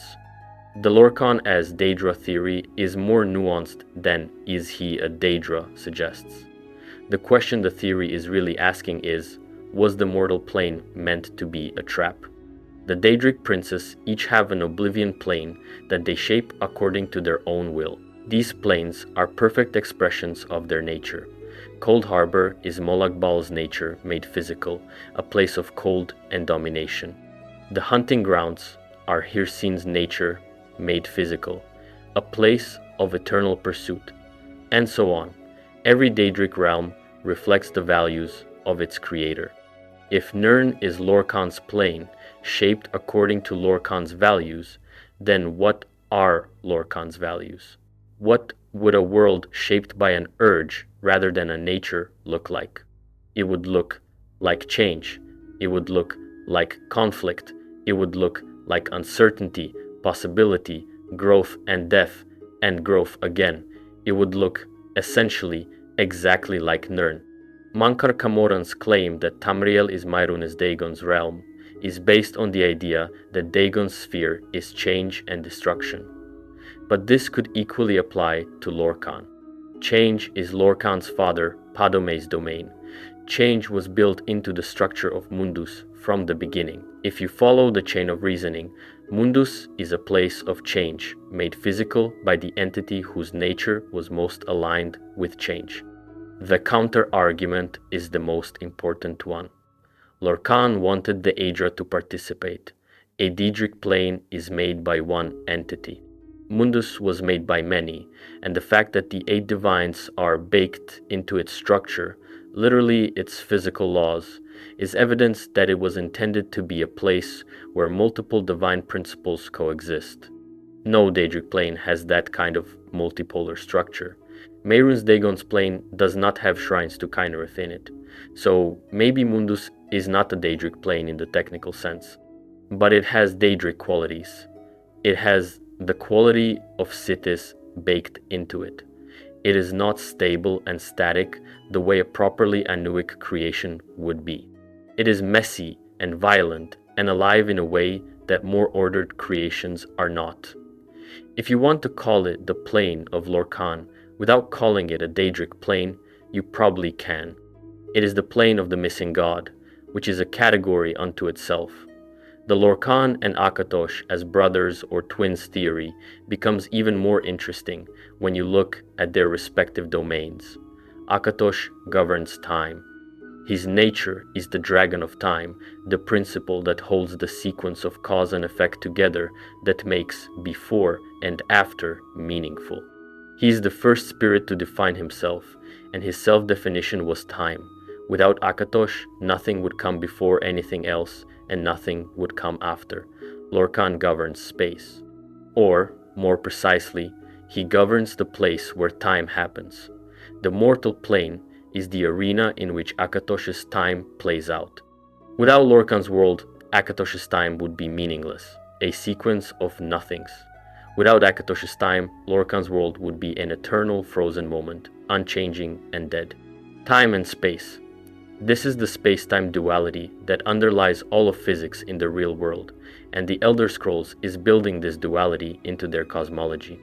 Akatosh and Lorkhan are not just siblings in a family sense. They are the two halves of the most fundamental structure of physical reality. You cannot have one without the other. Time without space is abstract philosophy. Space without time is a still life painting. The world that actually exists, the one where things happen, requires both. In C0DA, Jubal's line, "You're drinking with the groom on your brother's dead body," frames it as a funeral. Akatosh is the groom. Lorkhan is the dead brother. The mortal world is the body, and the two cosmic principles, time and space, time and change, the dragon and the doom drum, are sitting together in the end at what is simultaneously a wedding and a wake. The creation of something new on top of the sacrifice of something that was destroyed to make the new thing possible. If this is the picture, then all of Elder Scrolls history is a story about time and space trying to come to terms with each other.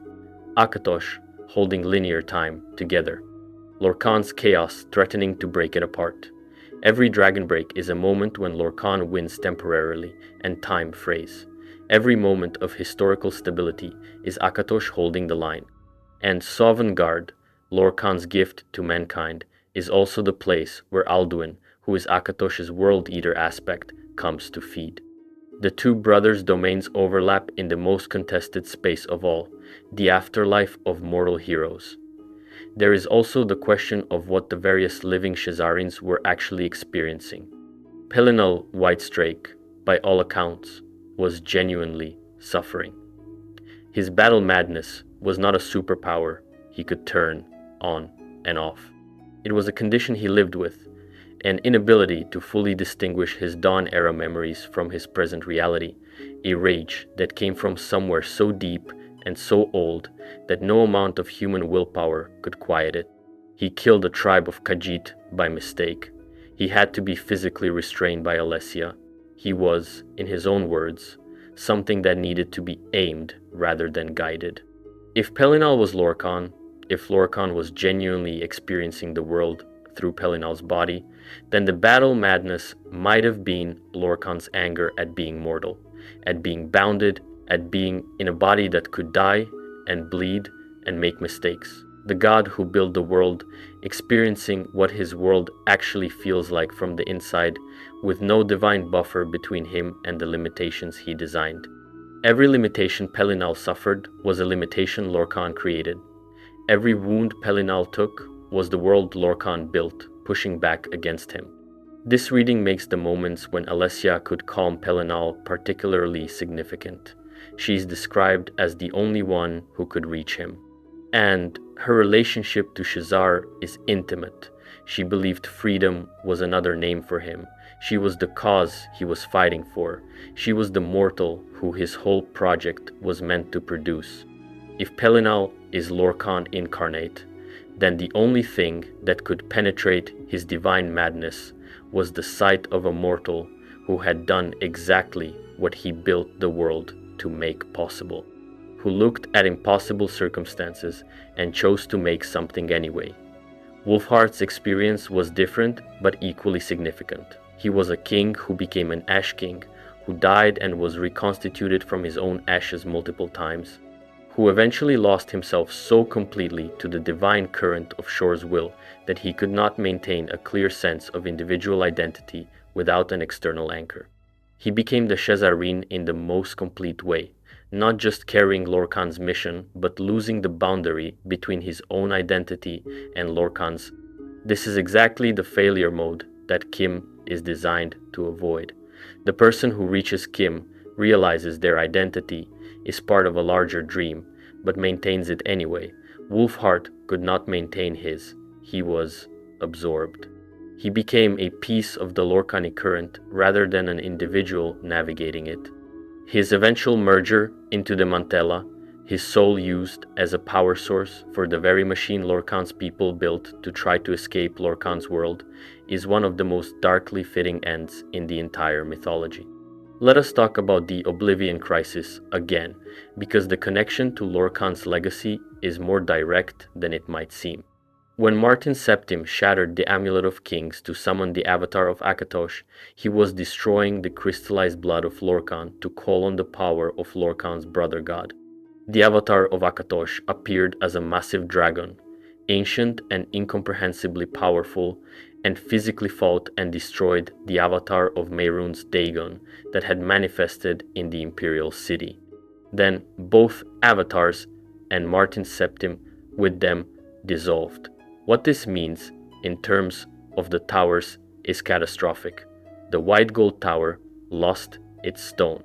The red diamond, made from Lorkhan's blood, was the stone that kept the white gold tower active, and the white gold tower is what kept the barrier between Mundus and Oblivion intact in Cyrodiil.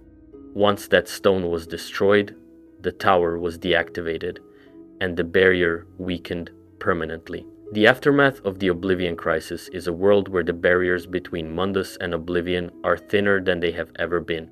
The events of Skyrim, the Dragonborn Crisis with Alduin, take place in this weakened world. The events of later Elder Scrolls stories, including Esso's Daedric invasions, all take place against the background of a world that is losing its structural integrity because the things Lorkhan's heart held together have been coming apart, one tower at a time. Every tower that falls is a consequence of the original decision to put the heart at the center of the world. The design that Lorkhan built, with his heart as the linchpin, was always going to face this eventual problem. What happens when the heart is removed? Lorkhan may have expected the heart to stay in place. He may have expected no one to find it and meddle with it. He may have expected the world to hold together indefinitely.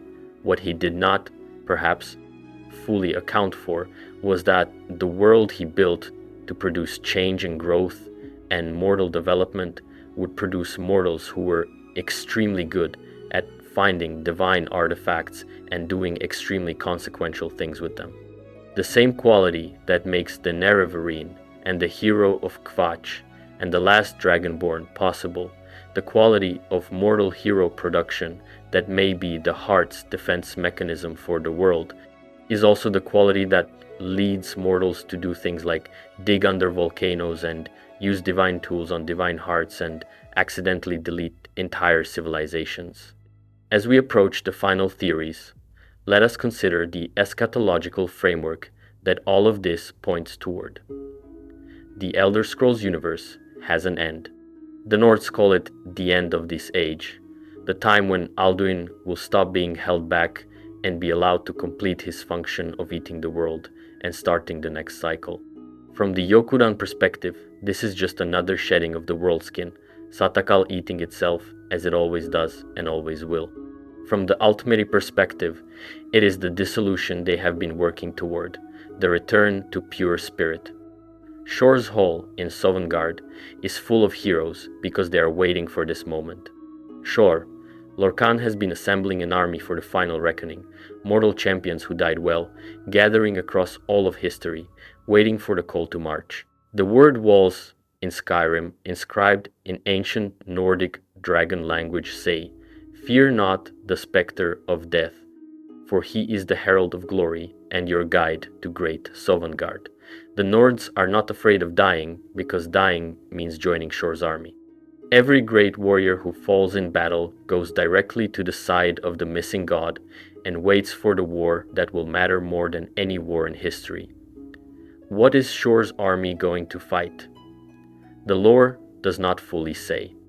Alduin is part of it. The forces of dissolution, the ones trying to tear down the towers, are part of it. The Thalmor's project of undoing Mundus is part of it. Everything that would end the experiment before it reaches its conclusion is on the other side. And what would Lorkhan fighting to protect the mortal plane mean? It would mean that the creator of the world believes the world is worth protecting, that the experiment is not finished, that the thing he built is still working, still producing the growth and development and possibility that it was designed to generate, that the missing god has never actually been absent from his concern for his creation, just absent from the places where mortal eyes could see him. There is a kind of hope in that, if you squint. The final theory, the one that ties everything together in the most audacious way, is the theory about the dream of the Godhead and Lorkhan's place in it. The most deep lore of the Elder Scrolls universe includes the idea that the entire Arbis, all of creation, including everything we have been discussing, is the dream of something called the Godhead. This is not a god within the universe. This is the consciousness that contains the universe. The dreamer, Anu and Padome, Aedra and Daedra, Mundus and Oblivion, all of it is happening inside the dream of something that exists outside of any frame that characters within the dream can access. This concept creates the possibility that the thing we have been calling Lorkhan, the missing god, the barely formed urge who built the world, is something very specific in the cosmological structure. He is the part of the dream that became aware of itself as a dream. Kim, the enlightenment that Vivek claimed, is described as the realization that you are a character in a dream and the choice to maintain your identity within that knowledge. Most characters who approach this realization are erased by it, zero-summed out of existence, because the logical conclusion of "I am a dream" is "therefore I am not real," which is "therefore I cease to exist." Lorkhan's barely formed urge, quality, his nature as potential without fixed form, might be what allowed him to be the first thing in the universe to be aware of the dream without being destroyed by the awareness. And his response to that awareness was to build something inside the dream that could eventually produce more beings capable of the same awareness. Not because they needed to escape the dream, but because the dream itself could not become real, could not become genuinely alive, without beings inside it who understood what it was. This is the most optimistic reading of the entire mythology. The Godhead dreams a universe. Lorkhan, the awareness urge, wakes up inside the dream and builds a nursery for other potential awarenesses. He does not escape the dream. He turns the dream into a school. He suffers everything the dream contains so that eventually some mortal will understand the dream well enough to dream their own, and that new dream will be better, more alive, more truly real than the one that spawned it. The Amaranth theory, where a being who fully understands the dream can become a new Anu and dream a new universe, is the graduation from Lorkhan's school. It is the payoff of everything he built. Every death in Nirn, every war, every hardship, every mortal who struggled and overcame and became something greater than they started as, was a student in the school Lorkhan built at the cost of his own divine substance. He is the teacher who built the classroom out of himself. He is the God who is the world. He is the missing God who is everywhere. He is the doom drum whose beat is the heartbeat of every mortal who has ever lived.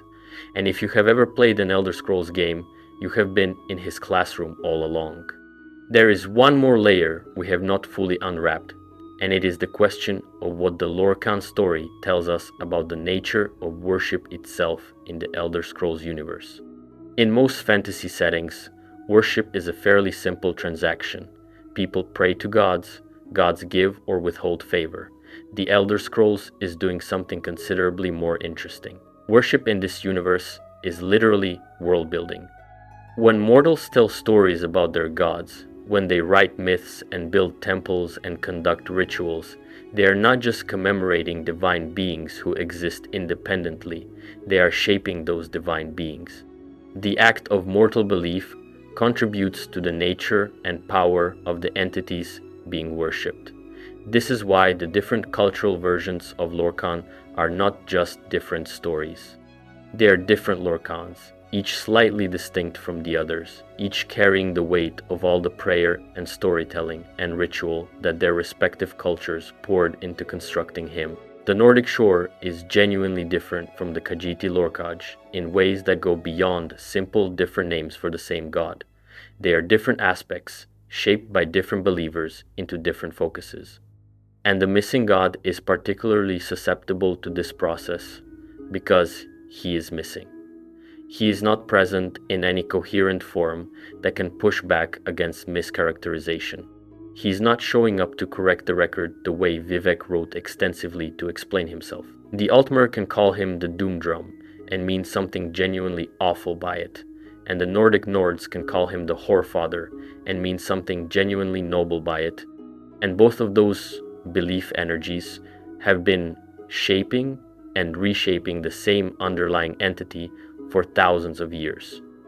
What does the sum of all those conflicting beliefs produce?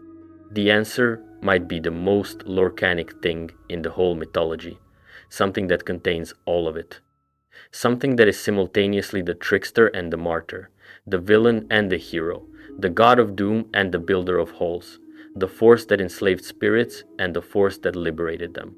Something that can hold all those contradictions because it was never a fixed nature to begin with, just an urge, just a barely formed direction, an urge that God believed into a world. The question of Lorkhan's gender, if that is even the right word for a divine entity, is worth a moment, because the lore is genuinely interesting here.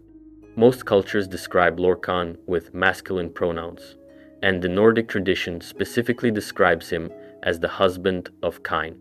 But a divine urge, a barely formed potential, does not have gender in any meaningful biological sense. The masculine associations come from the human and elvish cultures that did the describing.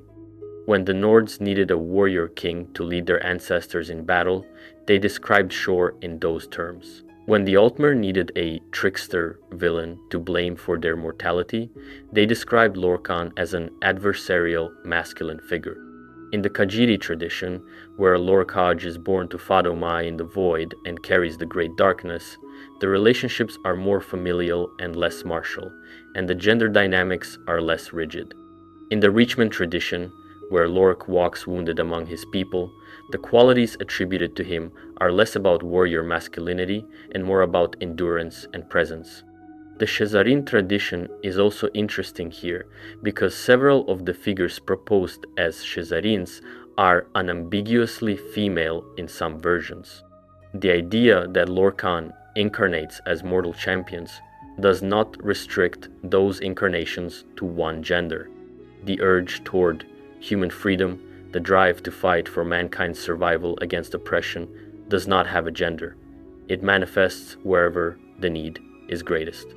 Let us also think about the relationship between Lorkhan and death more carefully, because it is more complex than it first appears.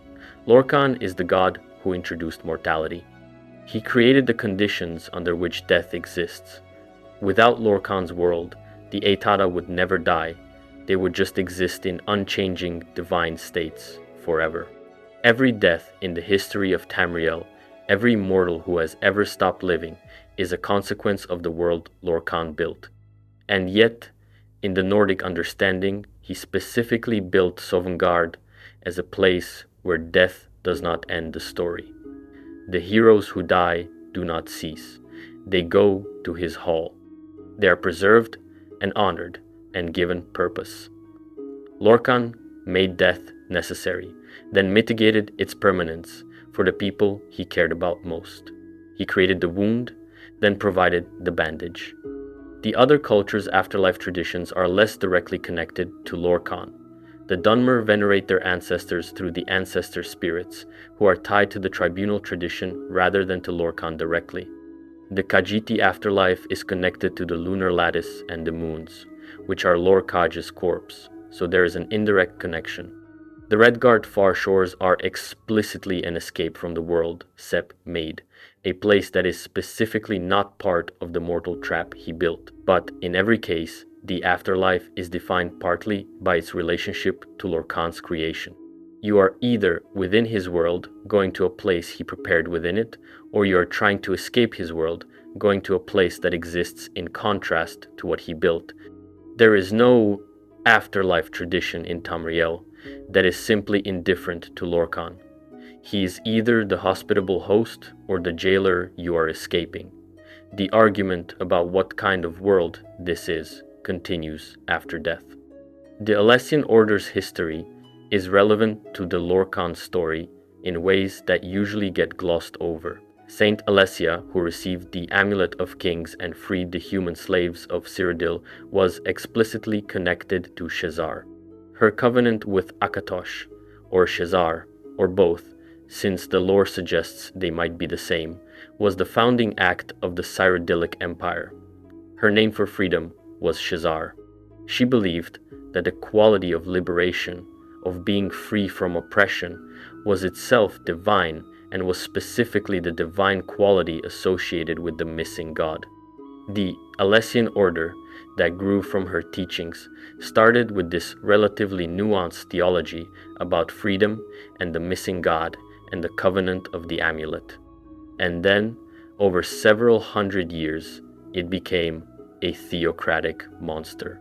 The Alessian Order, at its height, was one of the most brutal religious institutions in Tamrielic history, persecuting other traditions, executing heretics, and running the First Era Cyrodiilic Empire as a theocracy that most of its subjects did not enjoy living under. The degradation of Alessia's original insights into the Order's political violence is a story about what happens when a genuinely liberating theological idea gets institutionalized by people who are more interested in power than in the idea.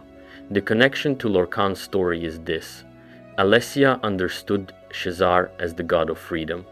The order she inspired eventually became the exact thing Lorkhan had been fighting against in the Elnofay Wars, an organizing power that used divine authority to enforce its will on everyone around it. The original fight, Lorkhan leading men against the organized oppression of the Aldmeri Elnofay, was supposed to be about freedom. The people he championed eventually built their own version of exactly the thing he fought. This is less a contradiction than a deeply accurate observation about how liberation movements work. The force of change and freedom always risks becoming the new force of stasis and oppression if it succeeds too completely. There is a moment in the Morrowind game that captures the Lorkhan story perfectly, and it is so easy to miss that most players walk right past it. In the depths of Red Mountain, approaching the heart of Lorkhan for the final confrontation, the heart is visible as a floating, pulsing, massive object of immense divine energy. It is not subtle, it is overwhelming, and it is making a sound, a constant throbbing resonance that the game's music captures in the ambient sound design. The heart is still beating. It has been down there, without a body, without the god it belonged to, for tens of thousands of years. And it is still beating, still doing the thing a heart does, pumping energy through the world it is the center of, not for itself, not because anyone is benefiting directly from the beating, just because that is what it is. That is its nature. It beats. When you use the tools and undo Kagernak's enchantments and the heart disappears, the beating stops, or rather, the physical sound of it stops. What the heart does, in the cosmic sense, presumably continues. But in that chamber, in that moment, the thing that has been the literal heartbeat of the world for longer than recorded history falls silent. This is what the entire Morrowind main quest is, the moment when the world's heartbeat changes rhythm. When the heart that has been sustaining everything, that has been keeping the tribunal alive and feeding Dagoth Ur's ambitions and anchoring the Red Tower, is finally freed from all the hands that were using it. Not destroyed, freed. And in the silence that follows, the world does not die. It is just different now. The heartbeat is somewhere else. The anchor is in a different form. The world, built by the barely formed urge of a dead god, continues to spin and breathe and fill itself with mortals who do not know how close it all came to breaking. When you walk through Sovngarde in Skyrim and the ancient Nords tell you that Shor's light would blind you if you saw him, they are telling you something true. Not just about Sovngarde and not just about Nordic theology. They are telling you something about what it means to encounter the thing at the center of the world you inhabit, the divine source of the place you stand, the consciousness behind the limitations you navigate, the urge that gave you mortality so you would have something to overcome. His light would blind you, not because he's angry, not because he wants to harm you, but because you are a mortal living in the world he made to produce mortals. You are built to handle the scaled-down version of divinity that trickles through the sun's light and the moon's glow and the earth under your feet. You are not built to handle the thing itself. But that is the whole point. You are not supposed to encounter him directly. You are supposed to become the kind of thing that can. The Hall of Valor is full of the heroes of mankind across all of history, and they are all there because Shor prepared a place for them before recorded time began. The throne at the center sits occupied but invisible. The light too bright for mortal eyes to bear, but it is there. It has always been there. And down beneath Red Mountain, for tens of thousands of years, without a body or a god to belong to, a heart kept beating, still doing what a heart does. Not for itself, not because anyone was benefiting from the beating, just because that is its nature. That is the story of Lorkhan. The heart that laughed when they tried to kill it. The heartbeat that kept going after its owner died. The beat that shaped the world and the history and the deaths of countless civilizations, and kept going anyway because it is the heart of the world, for one was made to satisfy the other. He is the god who is the world, the missing god who was never missing, the dead god who never stopped being the world, the doom drum whose beat is the heartbeat of every mortal who has ever lived. And if you have ever played an Elder Scrolls game, you have been in his classroom all along.